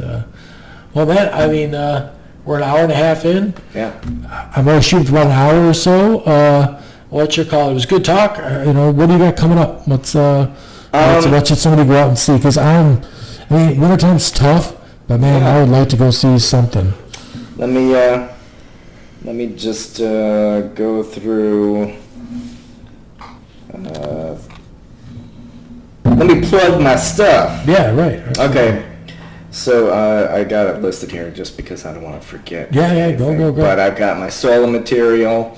I just released an EP called Kiddin' Around that I've used parts of recordings of my kids with, and it's all the money raised from that's gonna send my older two kids to the Tournament of Roses parade. Nice.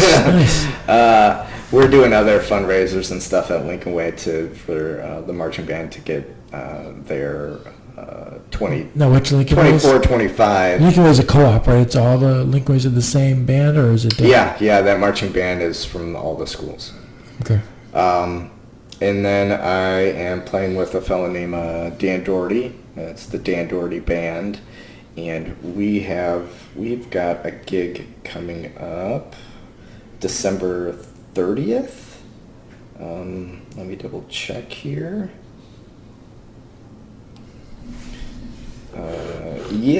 December 30th at Chicago Street Pub. I'm gonna be playing with Dan Doherty Band, and is that Joliet? Mm-hmm. Okay. That band's got a couple albums out, and we're working on new songs. I play with the Righteous Hillbillies. Yeah, nice. And we're playing December 9th at the Big Basin Marina in Shanahan. Yeah. So I'm playing with them. Been playing with them. The Big Basin's a nice spot for music too. Like they've always had good. They always have bands. a great audience there too. Yeah, it's a destination, so people go there. Yeah, to like hear music for sure. Yeah, it's nice. I've been in there for a bunch of music stuff. Yeah. And if somebody's playing gritty country western, like I can totally listen to that. I'll dig it. That's fine. It's that boot scooting boogie bullshit that I want to fucking kill myself. So yeah, that and then like really any female country singer, I want to hang myself somewhere. But cool. So anything else? One last thing. I'm working with a project called Sadie and the Stark, and we're gonna go into the studio I think in the new year here. So I'm pretty excited about that project. When's the Big Basin one again? That is December 9th. I don't know if that place is wheelchair accessible. They do have a ramp that goes around to the back. Because I know the front's got those steps going up in there. Yeah, right. But I think on either side there are ramps. Okay, all right, okay. Maybe call. Yeah, but no, I always do. And then last I work in this musical collective called Dango Gan and the Dango Gan Band. And it started off during COVID as just a weekly phone call of a bunch of us friends that are around the country. There's a couple of guys in California, a guy in Kansas City, some of us in Illinois, and just kind of talking through COVID, and we started all making music together, like nice. As where we're at. Together separate. And sending each other tracks, or maybe one of us would write songs on our own.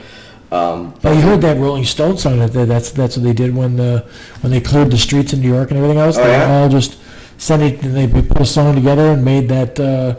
There was a song that was talking about the streets being empty and stuff like that.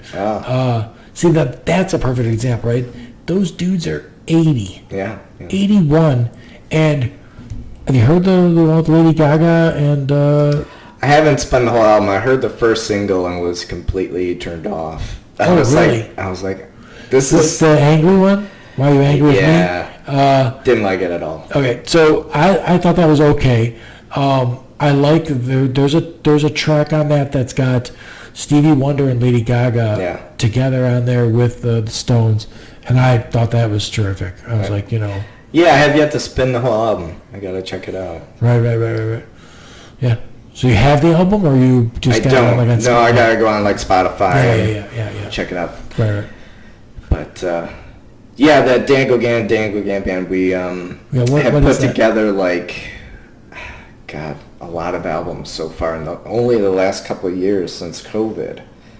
But the call is actually on Wednesday nights, like right now. Oh. And here, let me go on Spotify, because it's quite a number we've amassed, and it's fun. It's all kind of like we keep all the music kind of fun. Sure. And while all of us are on like a Zoom call, and we're just kind of like talking like this, catching up on the week, whatever. Right.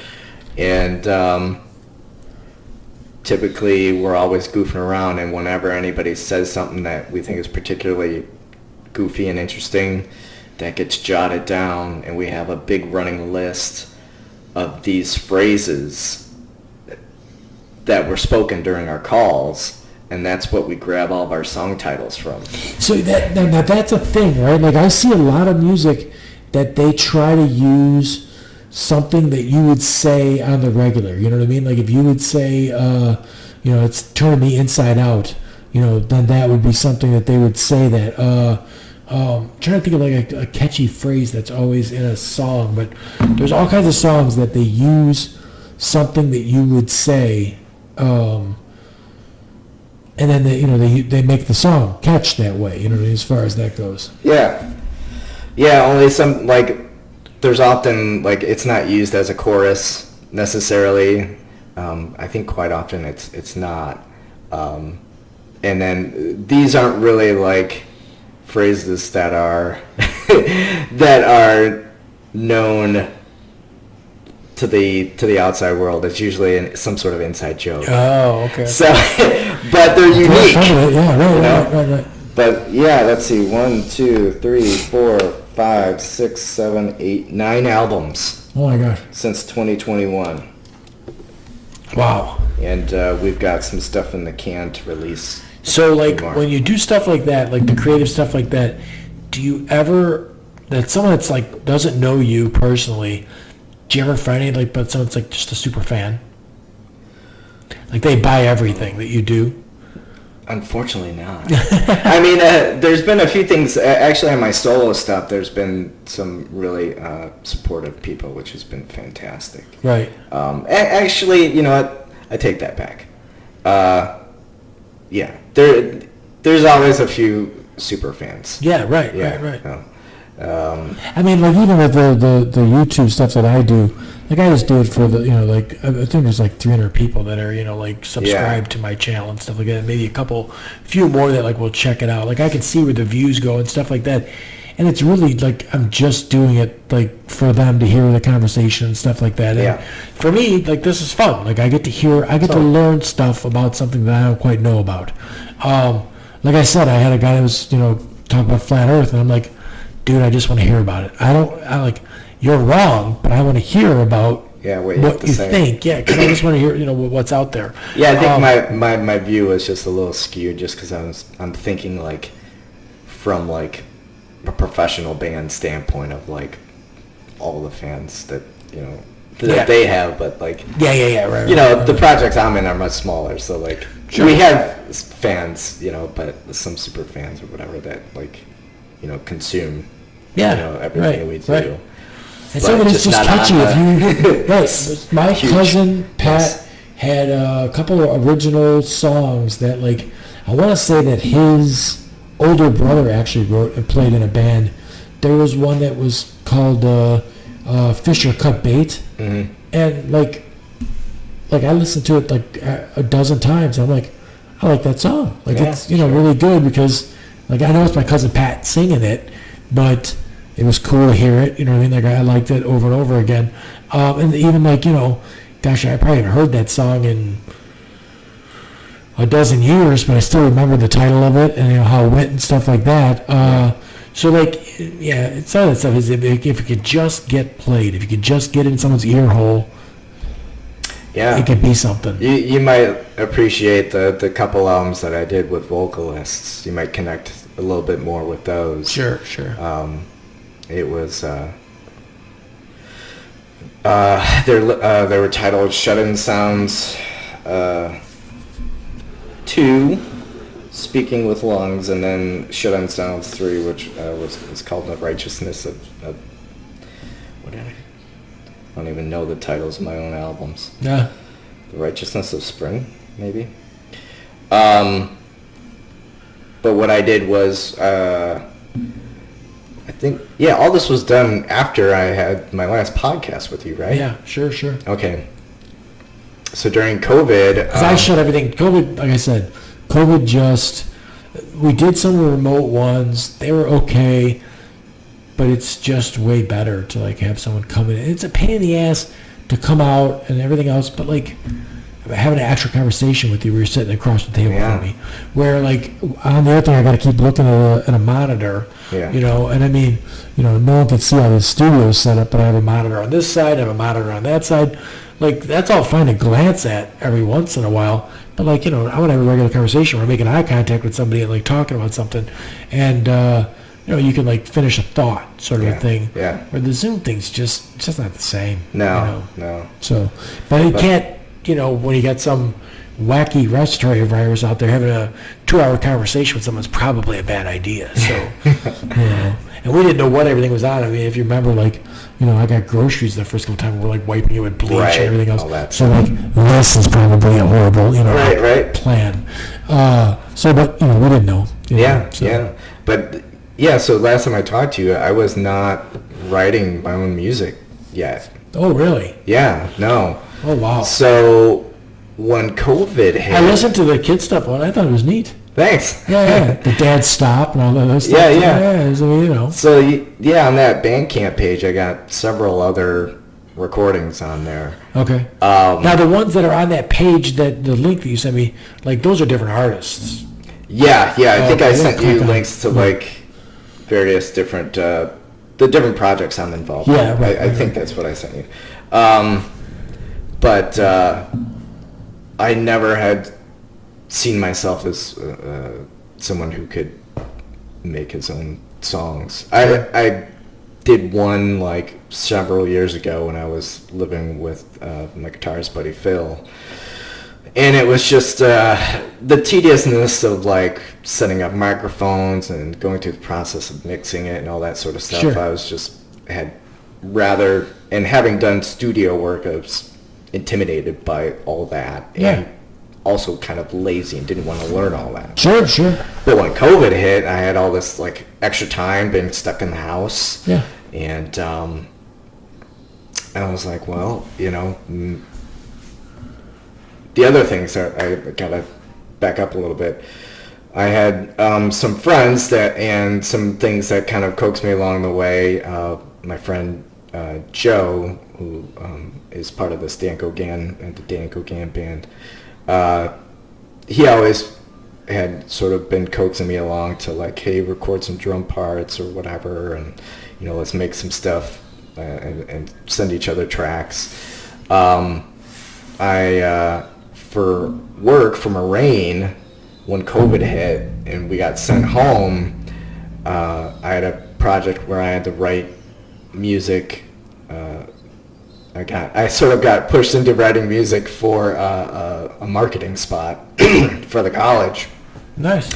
And I had not done that before. Yeah. But I kind of took it upon myself as a good challenge to like learn how to do that. Yeah, right. And then I had another avenue too that you could maybe find some niche that you could do. Absolutely. And I had another friend, Melissa, who was looking for some drum tracks to use for some demos to record, and she's actually in the industry, and so that was kind of a big another big push to like, hey, maybe get into this. Yeah, right. And so I learned how to use GarageBand and started putzing around in the software. It's the same with all of this crap that I have here. Like I was like, all right, I think like 4 or 5 years ago, I think I'm gonna do a podcast and like have some people out and talk and stuff like that. And I had to like figure out webcams and like the different. I mean, like I'll take everything from this, put it on a film editing software and stuff like that, and then run it through. Some people like if they've got a book or something like that, like I like to put the book in there and stuff like that too. And then if there's anything else that like I think I had a guy on where like he had a bunch of pictures from being in the military and stuff like that, and we put those in there in the video and stuff. But like, I mean, I'm a contractor and I'm like doing film editing. You know what I mean? Like, that's not. But you find it fun, right? I mean, my work is, and I like it to be this way. So people that don't understand. But like, I don't want to work when it's fucking 20 degrees outside. Yeah, like, I'm good. Yeah. Like, I'm gonna make all the money I'm gonna make between the 9 or 8 months. The warm months, and then I want to do what I want to do for a couple months. Sure. And my job is like no other. Like a lot of people like come June they take a vacation. They go. I got no time to take a vacation in June. I'm busy working, doing all that stuff. Yeah. Like before I got injured, snowboarding and stuff was my thing. I'd go out to the Tahoe and snowboard for a week, and then like I took my entire crew out to the Tahoe the one time as a Christmas present to them. Because that's something to do when you got downtime in the wintertime. Sort of a thing. And then for me, like I just get in the gym, I lift weights, I eat. I miss a lot of lunches in the summertime. I mean, I run around. So it's always good to like broaden your horizons. My buddy Tom, that's in the band, like they're covering stuff, but his daughter, who's in middle school, who went to the same School of Rock thing as a vocalist, she's doing like original songs, like they're writing songs. That's great. And I think it's the perfect time when you're like in adolescence. I mean, that's when I started. Yeah, I can't remember how many girls I'd be in a class with and look over and they're writing poetry or they're writing like what do you got to lose? Yeah, you know what I mean? Yeah. Like right. So like, if his daughter's thing never turns into anything, so what? Just had fun doing it. Super cool. She could show people years from now, look at the grunge band I was in, sort of thing. Can't beat it. So if I wasn't injured the way I was, where like I don't really have good dexterity in my hands, and lung capacity is an issue too with being paralyzed like I am. So like, I'm at my buddy Tom's like, why don't you sing? And I'm like, yeah, no, I don't have the pipes for that. You know what I mean? But there's no reason like I wouldn't, if I was not injured, like in my 40s, like pick it up, just give it a go. What can like I'm not afraid of much, so like what would it matter? You know what I mean? If I bomb, I bomb. Yeah. Whatever. I mean, I could always fight you in the parking lot, so Yeah. So like as far as that goes, I think most artist guys don't have that sort of attitude. They're going to beat the shit out of you, but.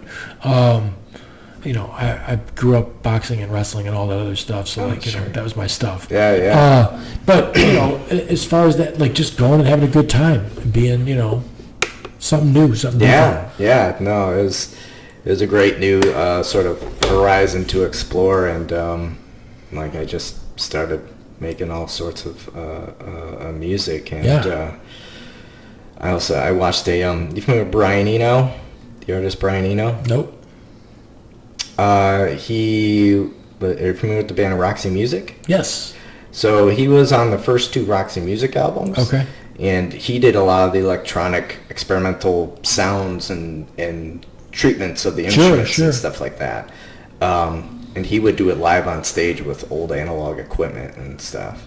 And then he went on to be a big producer and produced like U2 and Talking Heads and like all sorts of stuff. Like, what was the? Anyway, there was some instrument that somebody was coming out with years and years ago. It was like a electronic thing, and it was like, woo. It was like I can't. Theremin? Maybe. That's old from like the 20s. Yeah. Oh no, this was not. I want to say somebody like.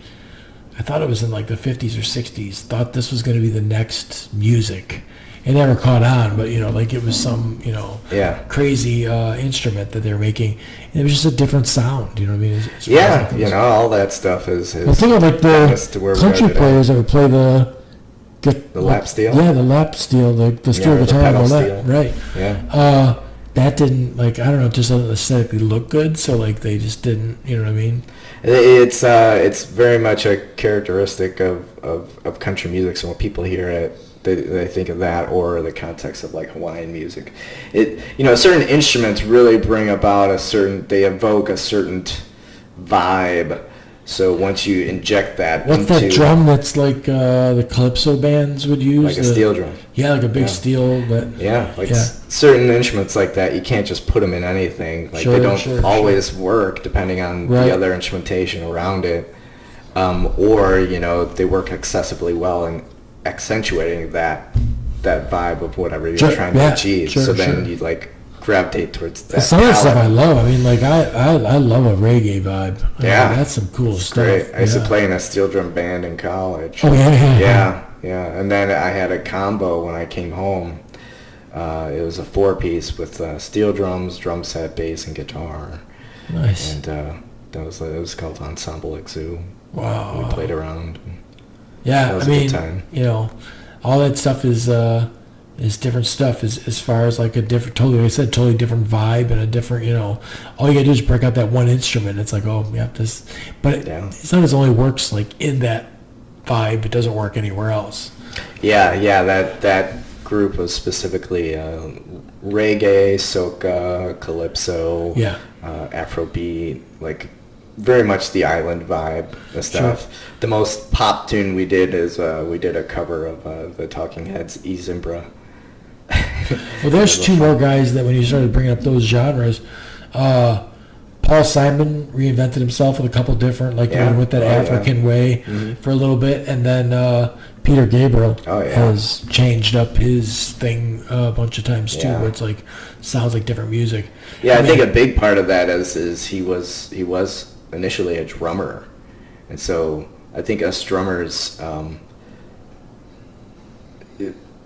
drums and percussion are so universal, and you want to hear different percussion instruments and sounds, and so it can really just, if you follow your curiosity, it can just take you all over the world as far as different kinds of drums and percussion and what they sound like. Yeah, it seems like it almost seems like a drummer is like a certain type of guy in a band, like Animal from the Muppets sort of thing, right?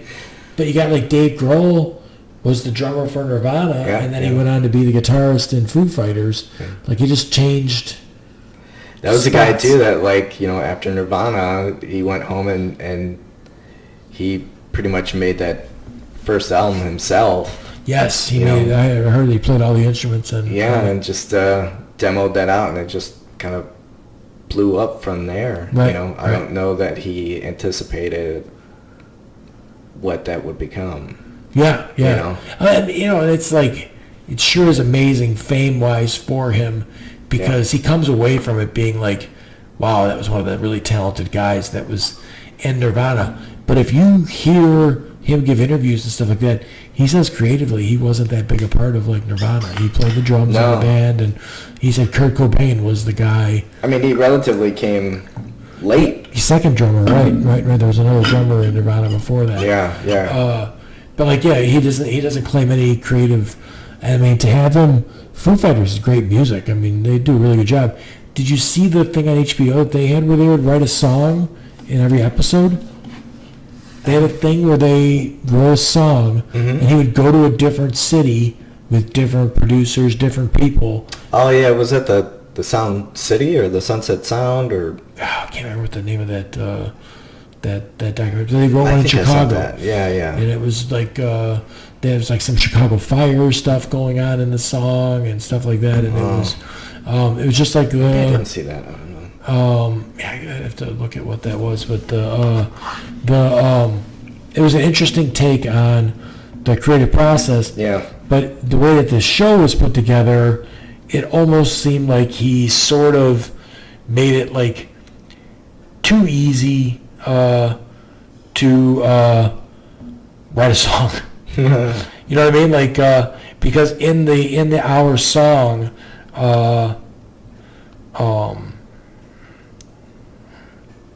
Sonic Highways. Oh. Yeah, not sure if I watched it. Right in the hour episode, they would come out and they would show you the process of the song, and then by the end of this show, they had a song. Yeah, and I mean, some of them were on the charts. It was like, holy cow! Sure. Like, just sometimes it is just that easy. I mean, for me, my process often is, I sit down and I just start plucking some stuff out. Sometimes I'll have a drum track I've recorded, and I have a MIDI keyboard. It's just it's a little piano, three octave maybe, and I'll just start plucking out little parts, and then I can assign whatever instrument I want to what I just played, or assign it ahead of time, and then add effects and whatever to it. But it's mostly following. As far as I'm concerned, what I do is just follow my intuition, and one decision sort of affects the next as far as what I'm going to lay down next, and rhythmically how it's going to fall with the last thing that I just did. I try not to have any preconceived notions about what the end result should be. Sure. Because you're surprised along the way all the time. Yeah, so more process oriented than results are. Yeah. I mean, there's a few things that I've done where I've set out from the get go of like there's a piece that I did that is that are two songs that I wanted to study, like Prince, and I wanted to study, how does he achieve getting these songs to sound like they do. Yeah. Rhythmically, what's he doing? What's the instrumentation? Now I gotta go make sure I go listen to my two Prince albums that I don't. And how can I do that? I listened. I was listening to Pet Sounds and Brian Wilson and stuff. I'm like, okay, I want to write a Brian Wilson-esque tune. How do I achieve that? So I treat some stuff as a study, and I will sort of deconstruct them and figure out all the aspects that make that song or that artist sort of that characteristic sound. Which is a really cool thing about music, is you can hear, like I said, punk has a lot of influence on stuff, and you can hear that influence in songs when you hear them, right? Like, I love Blondie and all that kind of stuff from that era. But when you hear something that you're like, oh, that person was definitely listening to Talking Heads and came up with that sort of a deal. I mean, I'm certain that Green Day was listening to the Ramones and stuff like that. Like there's all that stuff's in there for sure. So which is great. And I mean, some artists, back on Tom Petty, he's got that song, where he's running down a dream and he's. Says me and Del singing Runaway, and he's talking about Del Shannon. And, so he's giving you a actual reference to a song, right?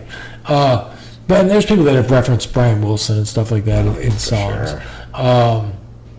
Phil Spector, similar quality to the recording. Well, and that's some interesting stuff too, like the Phil Spector stuff. Like he takes Tina Turner and puts her with an orchestra.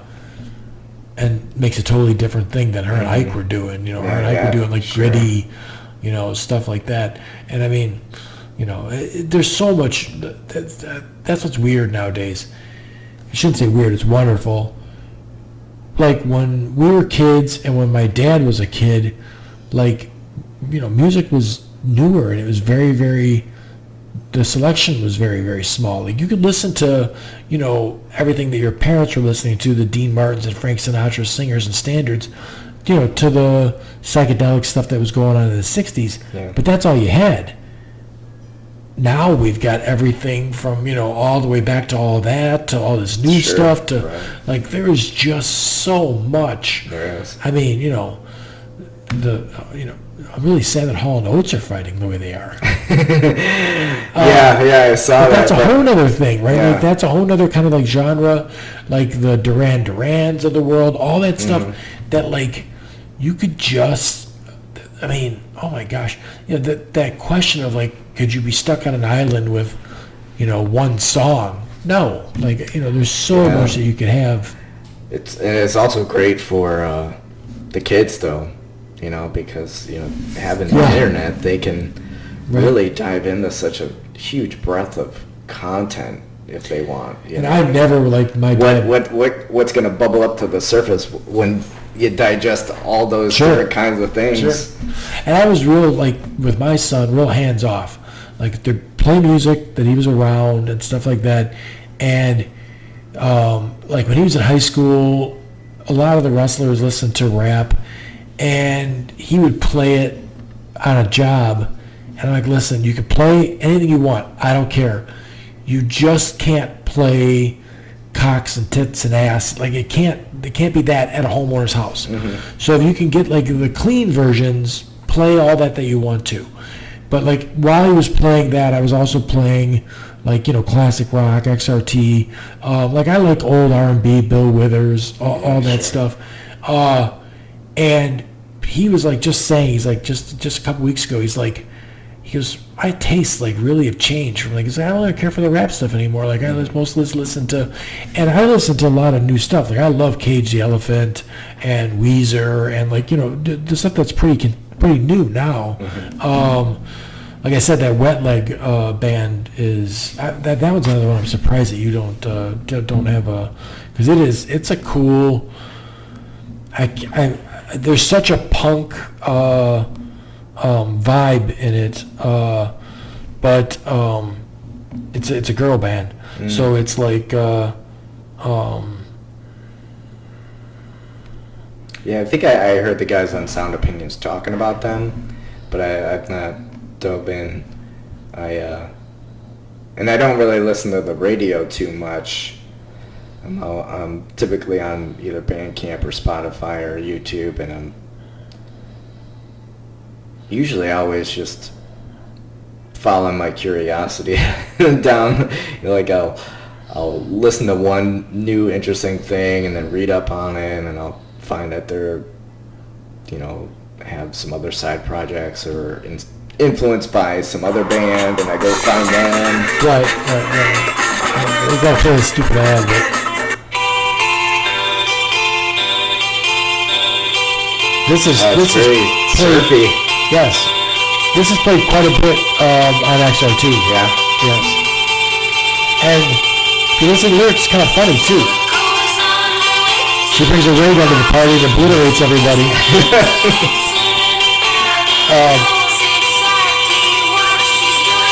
And they're like, I don't want to listen to your band on the gram. That's fun. Right. But anyway, so like there's just so much stuff out there that's new, like that Portugal the Man and stuff like that. Like I'm open-minded to all of it.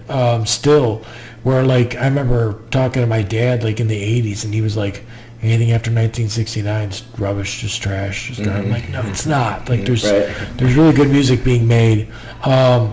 I'm not a huge fan of like Wilco, but it's good. Like it's it's good music. But like even stuff like the sometimes nothing beats a one-hit wonder.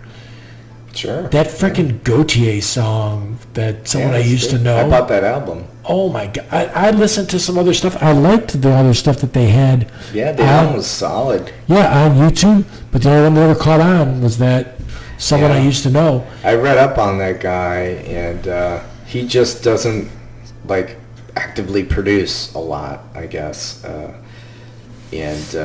he's from Australia or something like that. Yes, yeah, I want to say that's and, right.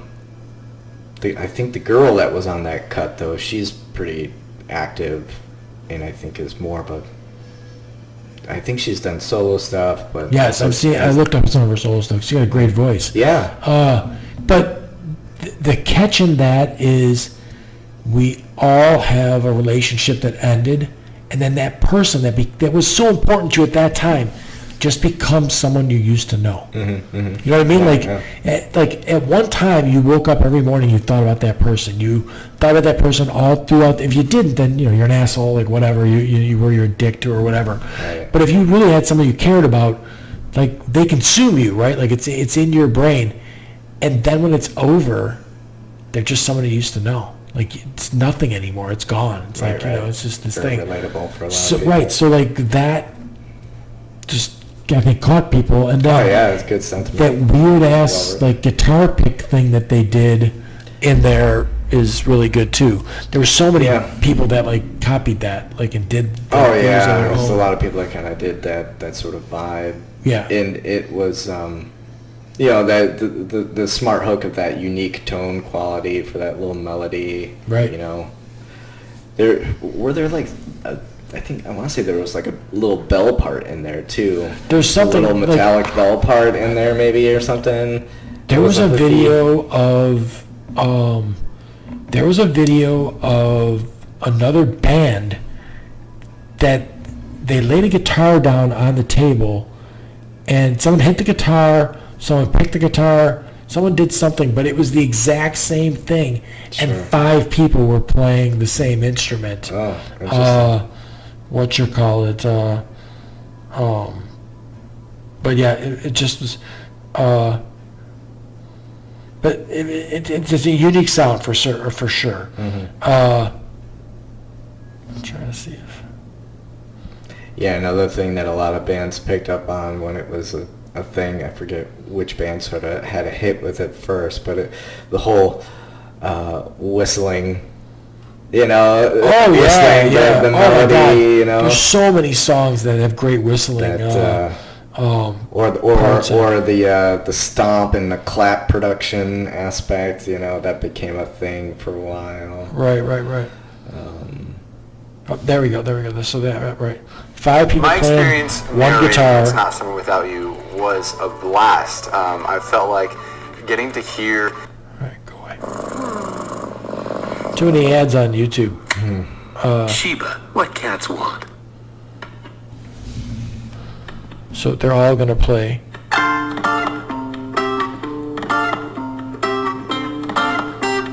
yeah. Nice. Is that wild? Yeah, that's good.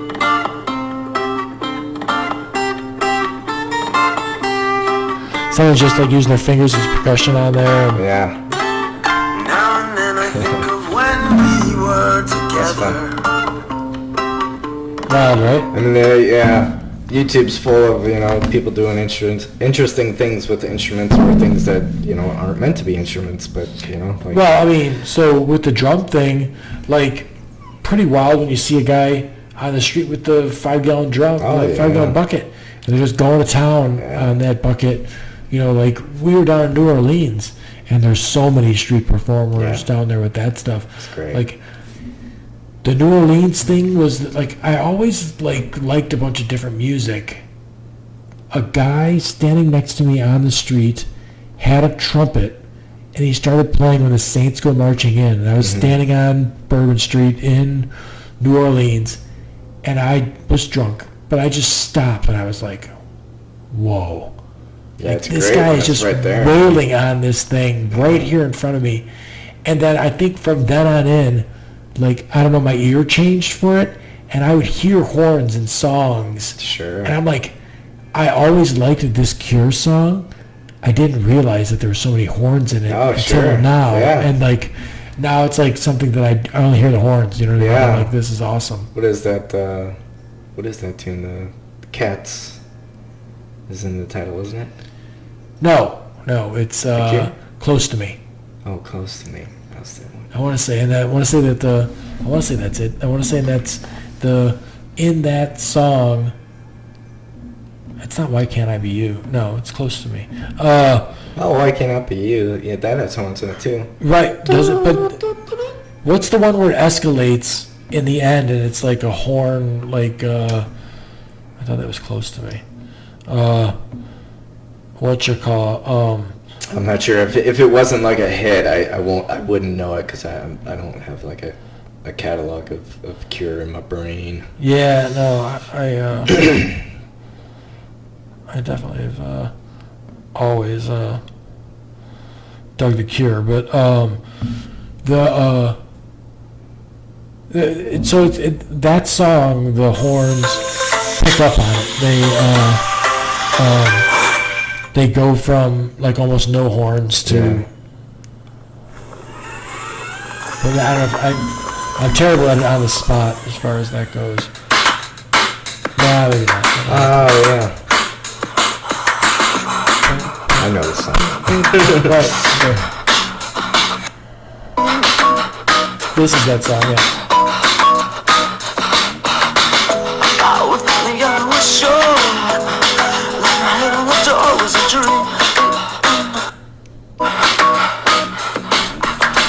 That band I'm in, Dan Doherty Band, they covered The Cure for Halloween. I don't know if they did this one or not, but yeah. Yeah, in the end, he's and all that's going on. And it's just like, I think I always liked that Cure song, but until I started like seeking out like hearing horns and stuff, like and I mean there's bands that like the Dire Straits make reference to, like, they know that rock band, horn playing band or something like that. So like, there's so much different music out there, like that people should, I don't know, pay more attention to. Like a lot of times for people, I think it's just background stuff, but there's certain songs that like, and like my son Peyton is always like saying, he's like, I can't believe the range that like Led Zeppelin has. He goes, you got the Immigration song, which is like this Viking, Hammer of the Gods, and thing like that going on, and then Stairway to Heaven is like a totally different thing. And then I go, yeah, and then with the rap on them, like, that they stole a lot of blues songs, like those were like, not their songs, sort of a thing, and they just sung. Yeah, that was much earlier in their career, but yeah. Yeah, right.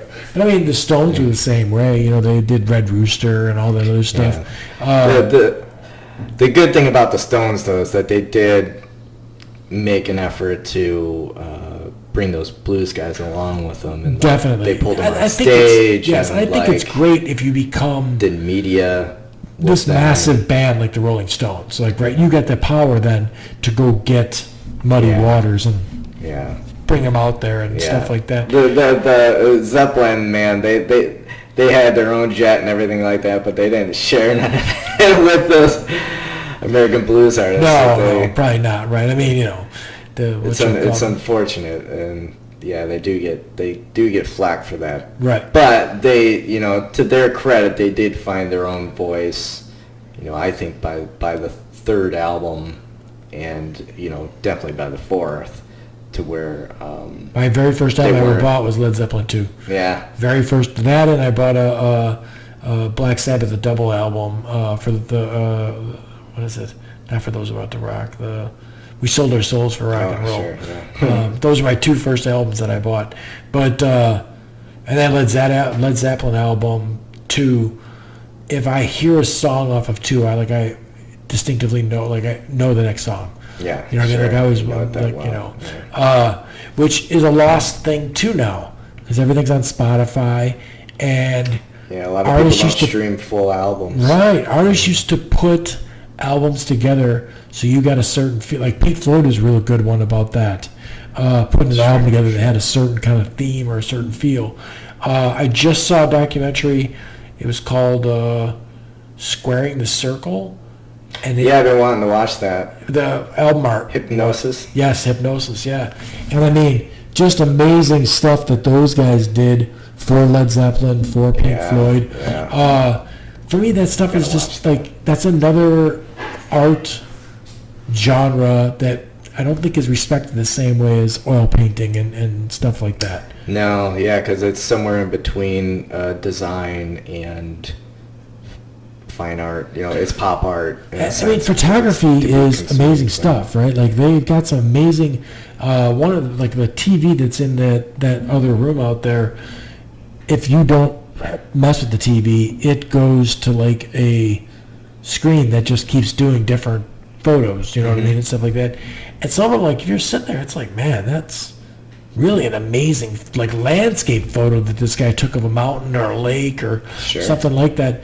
So, like, I don't know, like, and then that goes back to the AI thing, because AI is going to just create that stuff. I mean, you know, you wonder what art itself is. You heard the last Beatles one, right?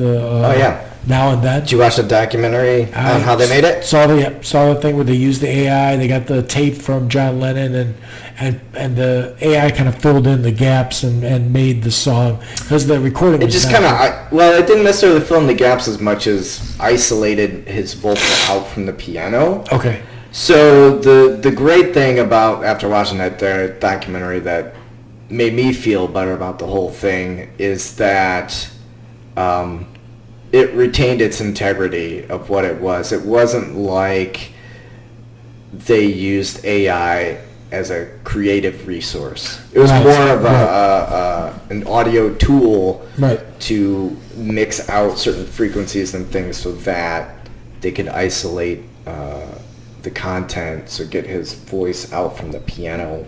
Yes. And then, you know, the rest of the stuff was all stuff that the guys actually played and whatnot. It wasn't like 20 years from now, though, when they're all gone, 20 years from now, they're all off the planet, and AI can just write a new Beatles song. Do you listen to it? Like, it could be like John. I've already done that, yeah, because Google's been like, a couple of years ago, maybe, like, I don't know, it was like Beethoven's birthday or something like that, and they did the whole thing of like the Google thing with his picture or something, or maybe it was Bach, I don't know, it was some composer, and then they like had it where you could compose like them. Yeah, right. You know, that's AI, you know, because it's doing a certain amount of crafting of the tune in the style, and you know, so I mean, the short answer to that is I probably would. But hopefully it's done ethically, in the sense that whoever owns the likeness, the publishing rights, or, you know, if nobody does, right? That's a real wild one too, right? Because like Michael Jackson bought all the Beatles masters from Paul McCartney at one time. At one time, yeah, I think he has it all back now. Yeah, right. But I mean, so like for the right price, that artist would sell it all. Yeah, that way anyway. I mean, it could be that like Paul and Ringo, you know, before they die, sell off their likeness or something, so like, I don't know, give it to an estate. I don't know if I necessarily care who makes the money. I just want to hear it if it's like, if it's really their voice, which I guess they could make it, right? They could make their voice. What the AI does is go out on the internet and find that content, right? And so it'll grab that and then craft it in that way. So in a sense, yeah, if his voice is on the internet, it's going to grab the voice. We've essentially been doing that for 30, 40 years now, because rappers have always sampled rock music in there. Like, I remember being in high school and someone had the Beastie Boys, and I'm like, why is this so awesome? And then probably years later, I realized that most of this is Led Zeppelin riffs. Yeah. Like, License to Ill was a whole lot of that's a Led Zeppelin riff, dude. Yeah. But you didn't know it. Aerosmith and right. So like, there is a certain part of me that feels like you cheated. Mm-hmm. You took. I mean, the one that I don't like, and I don't like him like as a human being either, is that Kid Rock. Like turd, like, but like you took Sweet Home Alabama and you made it a song about Michigan, right?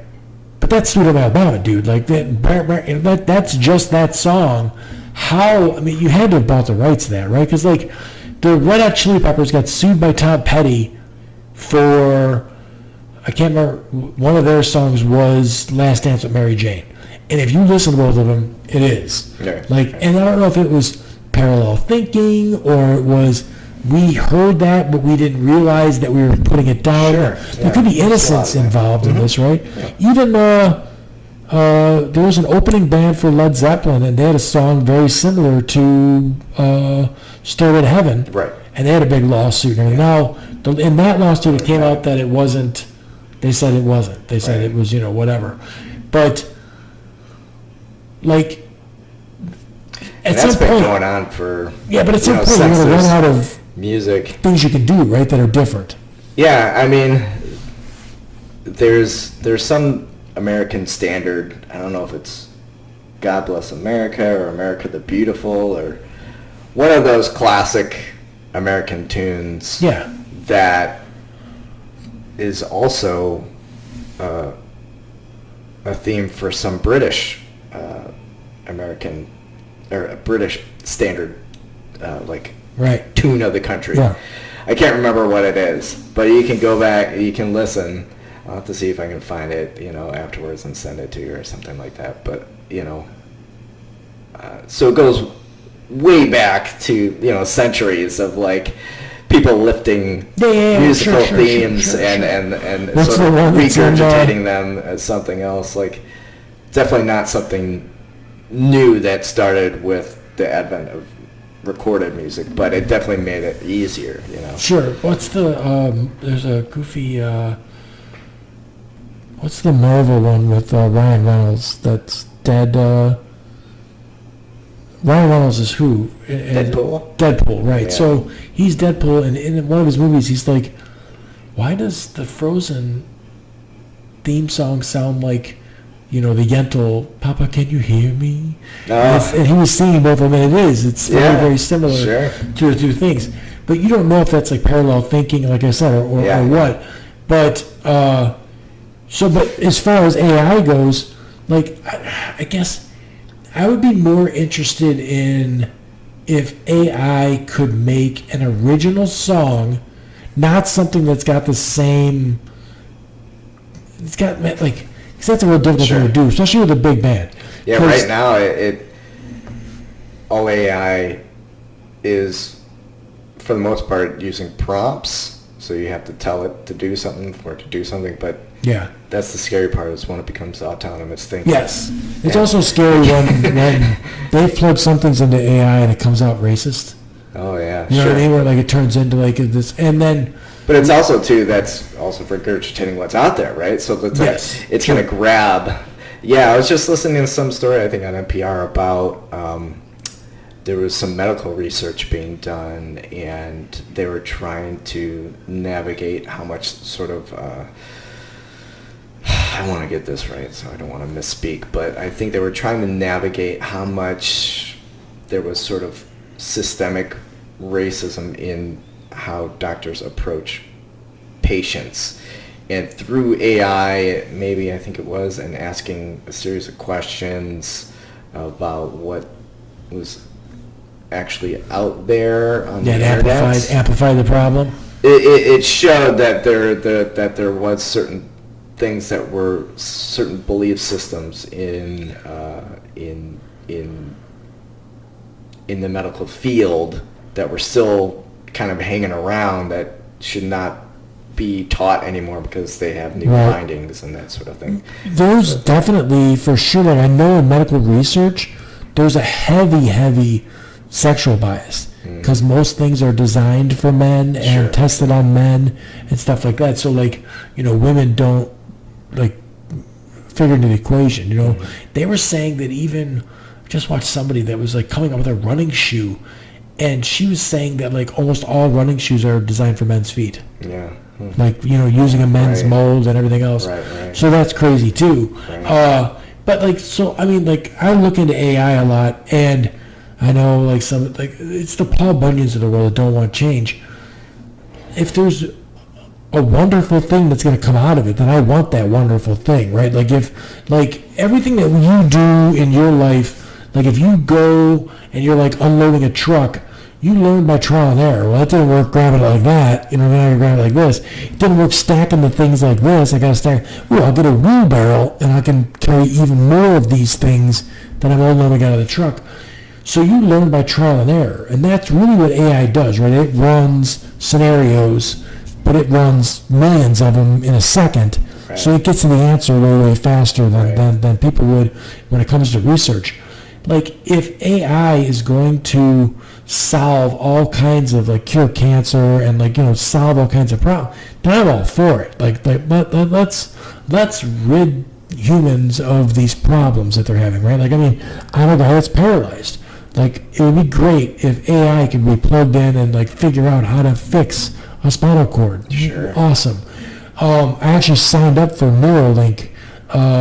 You're familiar with that? Mm-hmm. And they're like, I mean, it's pretty invasive, right? Like, they're going to cut my skull open if I do it, put a implant in my brain, and then an implant in my spinal cord below my injury, so it jumps over the spot. Oh, wow. And then, like, it literally, you know, get up and walk sort of thing. Now, crazy. I'm guessing lots of time how to learn how to, you know, use the same neural pathways and stuff like that.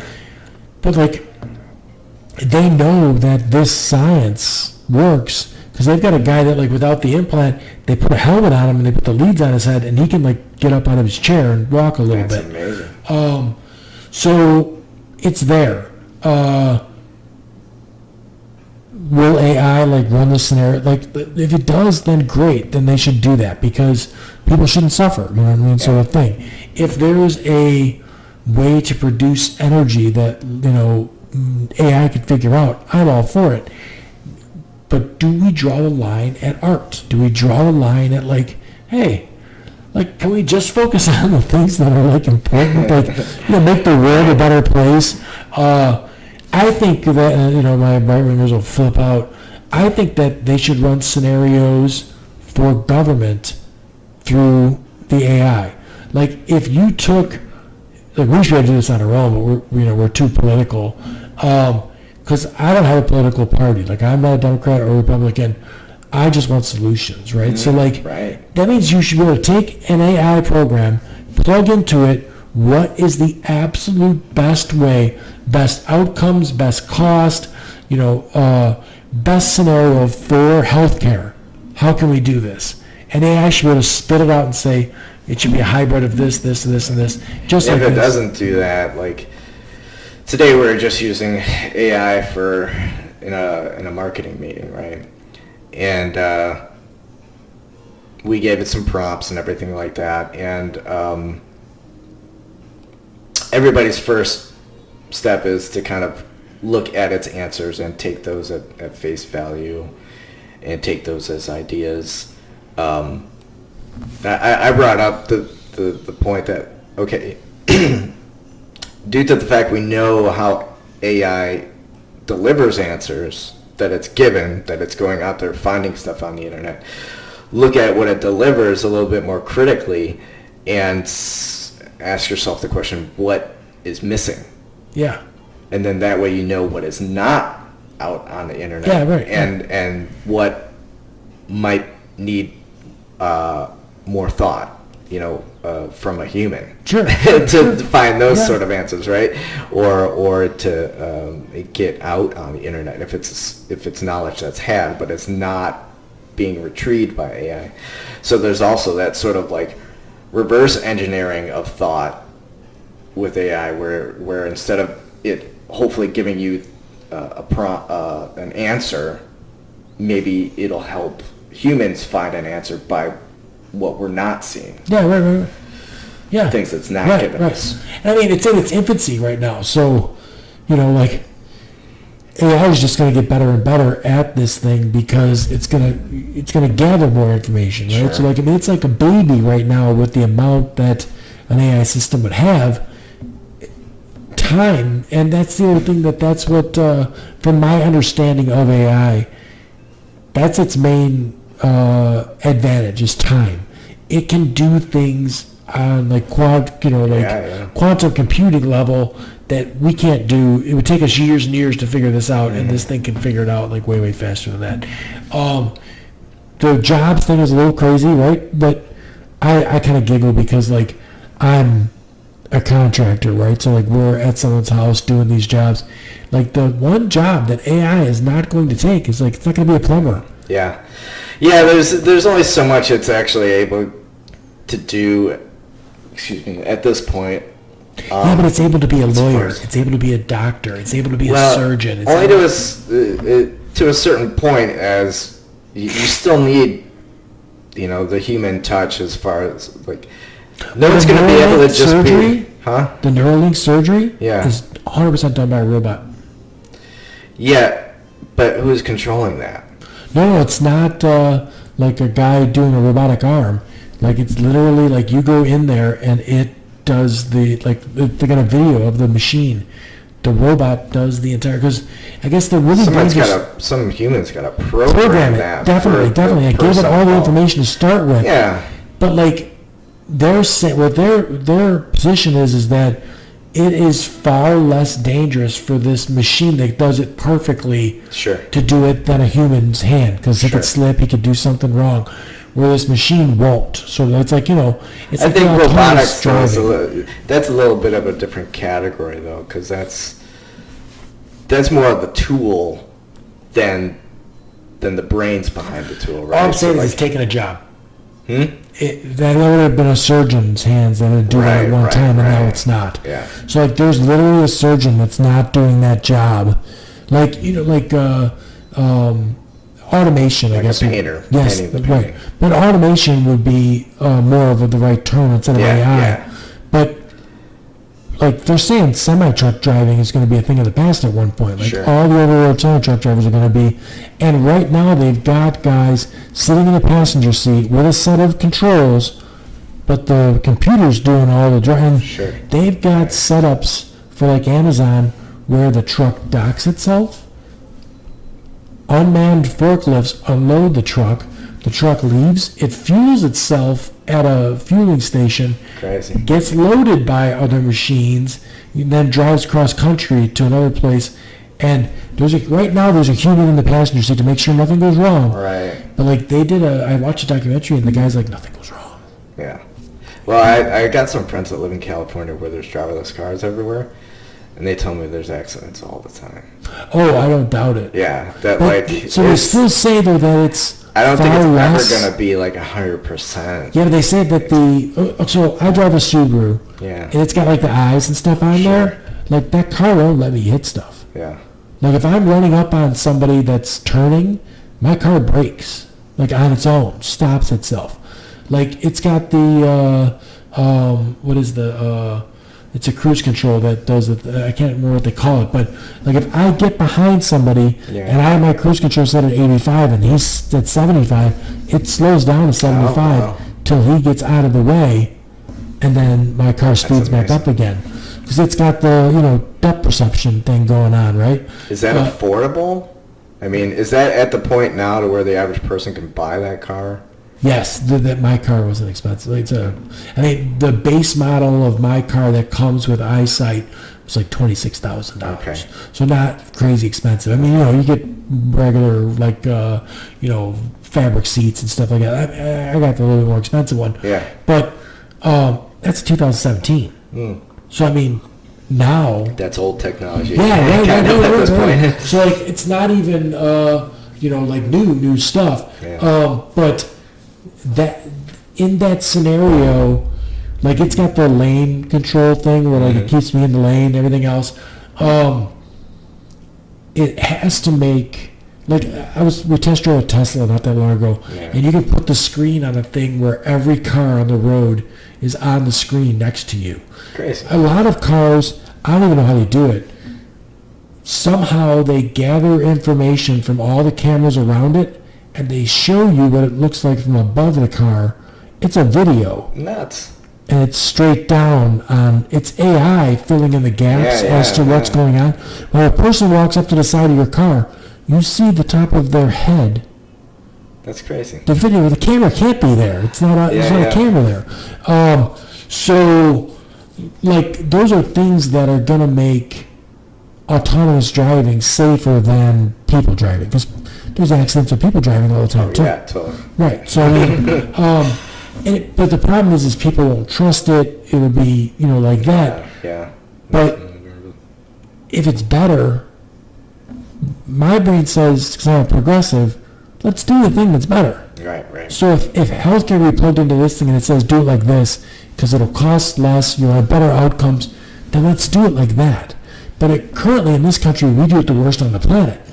Yeah, I think it boils down to, like, once you could sell people on the affordability, if you can make something affordable. Right. That's really what it I just think that we could probably have AI do things like that, but then also, like you said, I think the best scenario is what you said.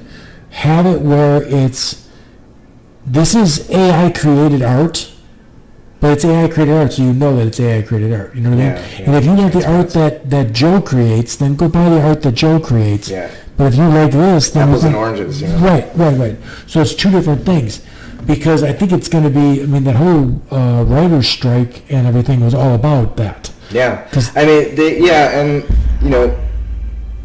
to the point of AI art, like, you'll be able to have something digital, but at this point, there's no well, the writers, there's no robot like going and painting the AI created art, so you're not getting the canvas to hang up in your house, so there's that sort of aspect. They were saying that AI could write I guess it's script. Yes. Yeah, and I've heard people talk about that too.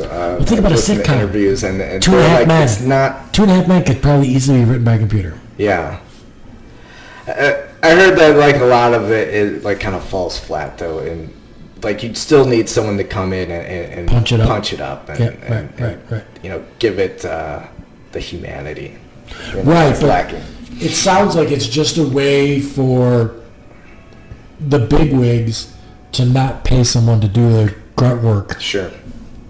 So again, people out of jobs. Right. Like, that stuff to me all leads back to, we are going to be in a world of UBI, Universal Basic Income, at some point, because so many people are going to be out of jobs.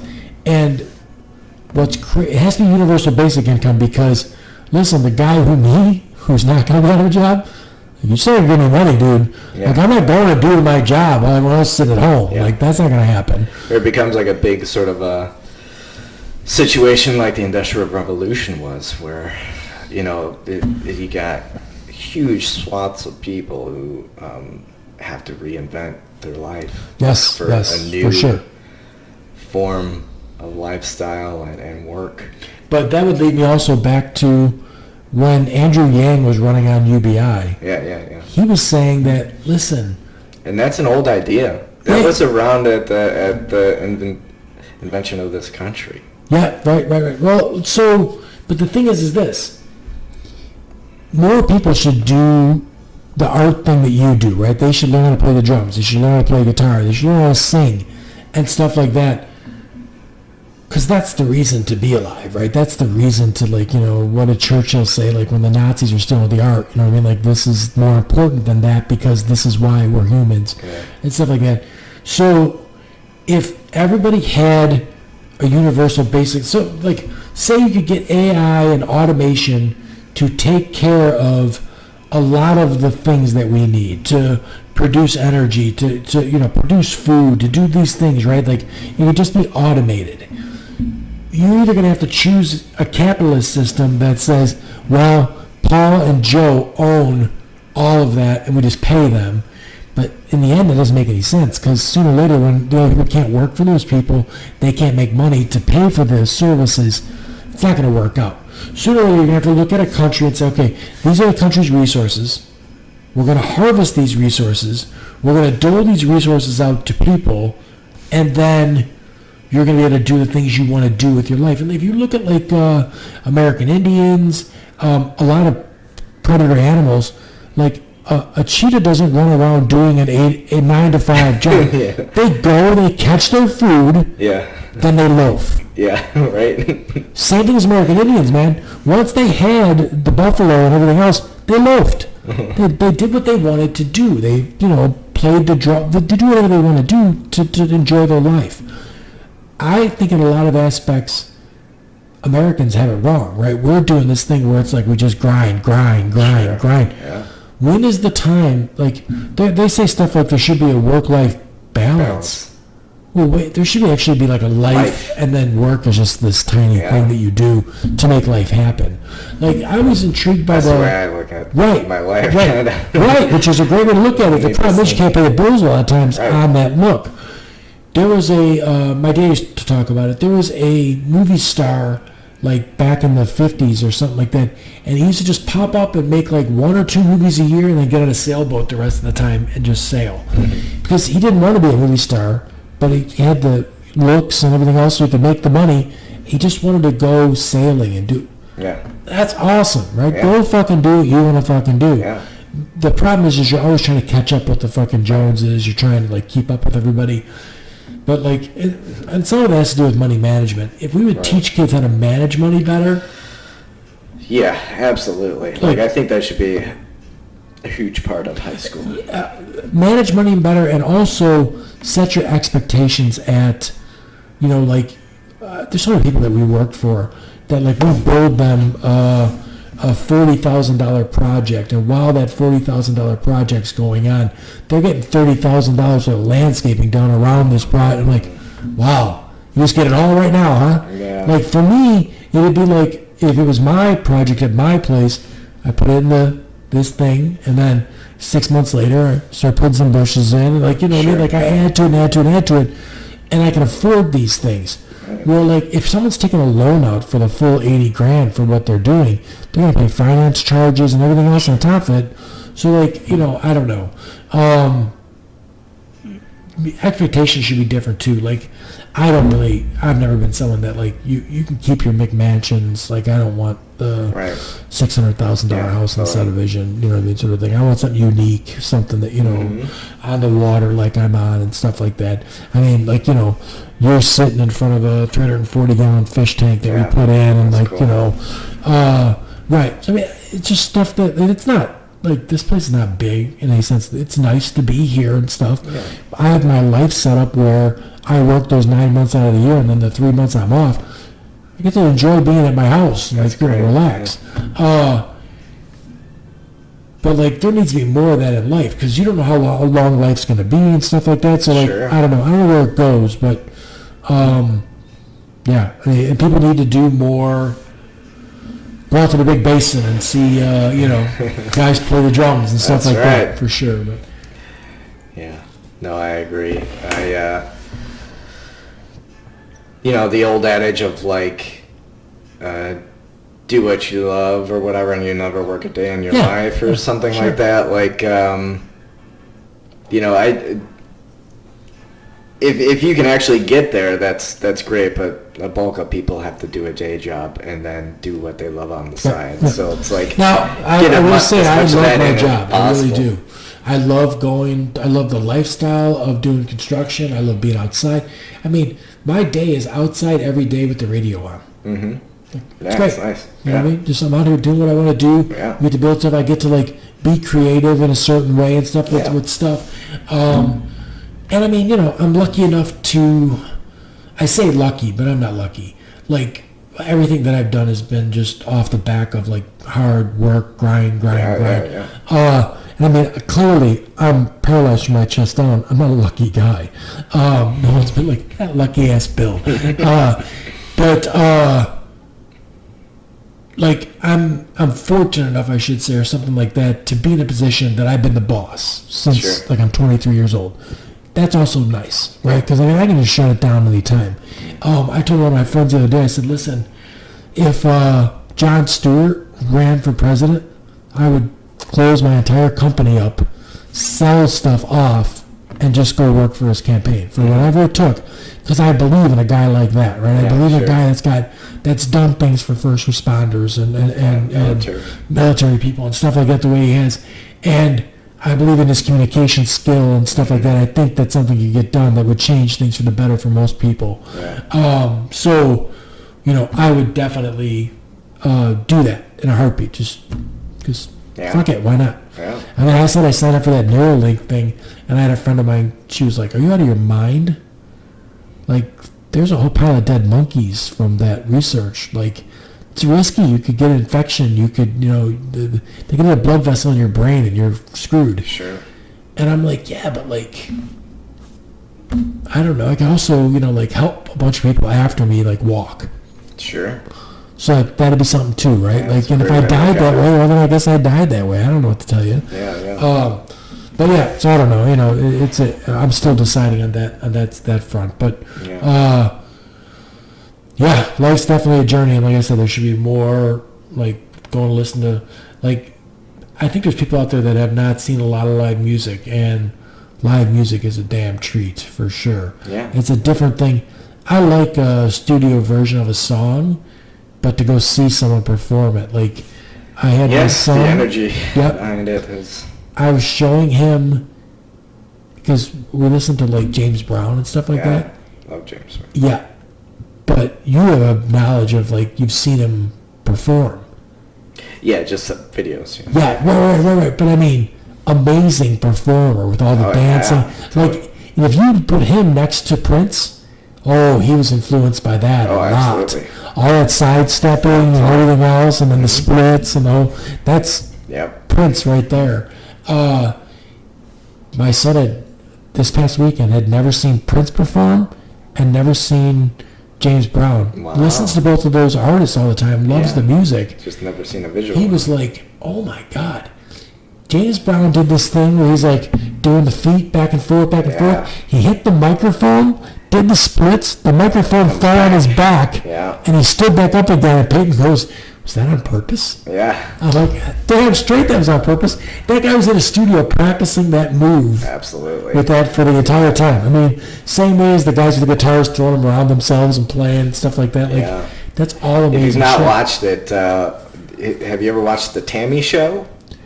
It's a concert from the 60s. No, I have not. It's a variety concert, so it's got like James Brown and I think Janet Dean and I think the Stones, but it's a super famous concert, and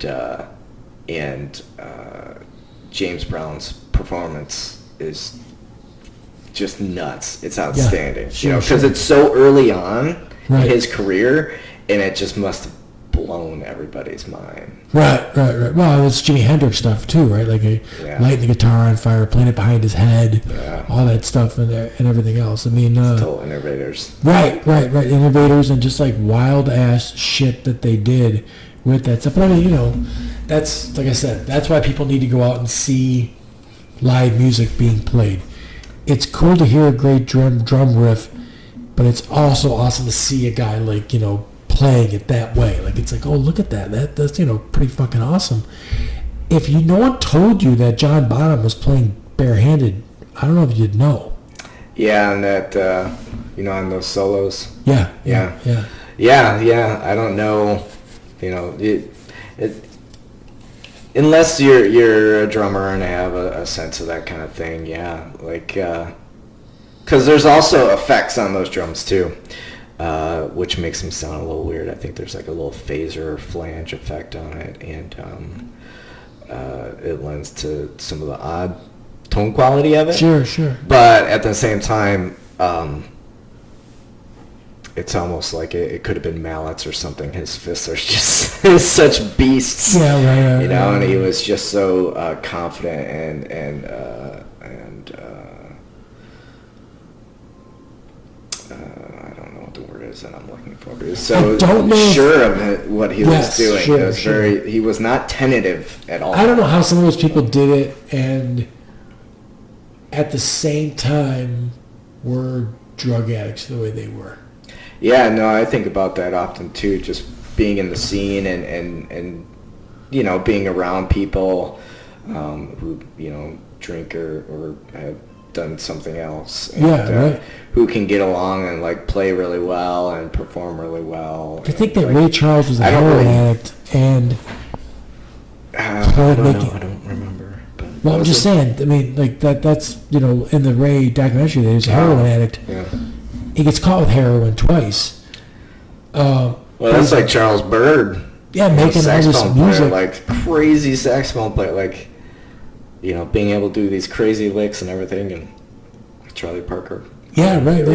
Being strung out too, though. Yeah, like the musician, like if you took the drugs out of the equation, the level of musicianship would just what was get the black even woman that better. Was, the black woman singer that was that, and then Janis Joplin obviously had her drug issues and stuff like that, and I mean she could wail, but like, yeah, I mean just crazy the amount of, it's a wild thing, but we should wrap it up, man. It's 2 hours and 45 minutes, so we're going a while. Good conversation. No, it was great. Good. I enjoyed it. I mean, I love a conversation about music. I mean, that kind of stuff. And then, like, everyone's always got so much that they can add to it as far as, stories that they know and stuff like that. So it's great.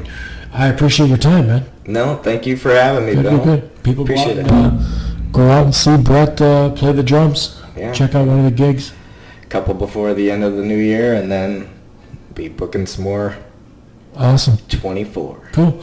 I mean, like I said, I don't really care about the subscribe thing, but it's always nice to have more people looking at it. So check it out. I know it's long-winded, but if you got a long car ride or something like that, it's not a bad conversation to have in your ears.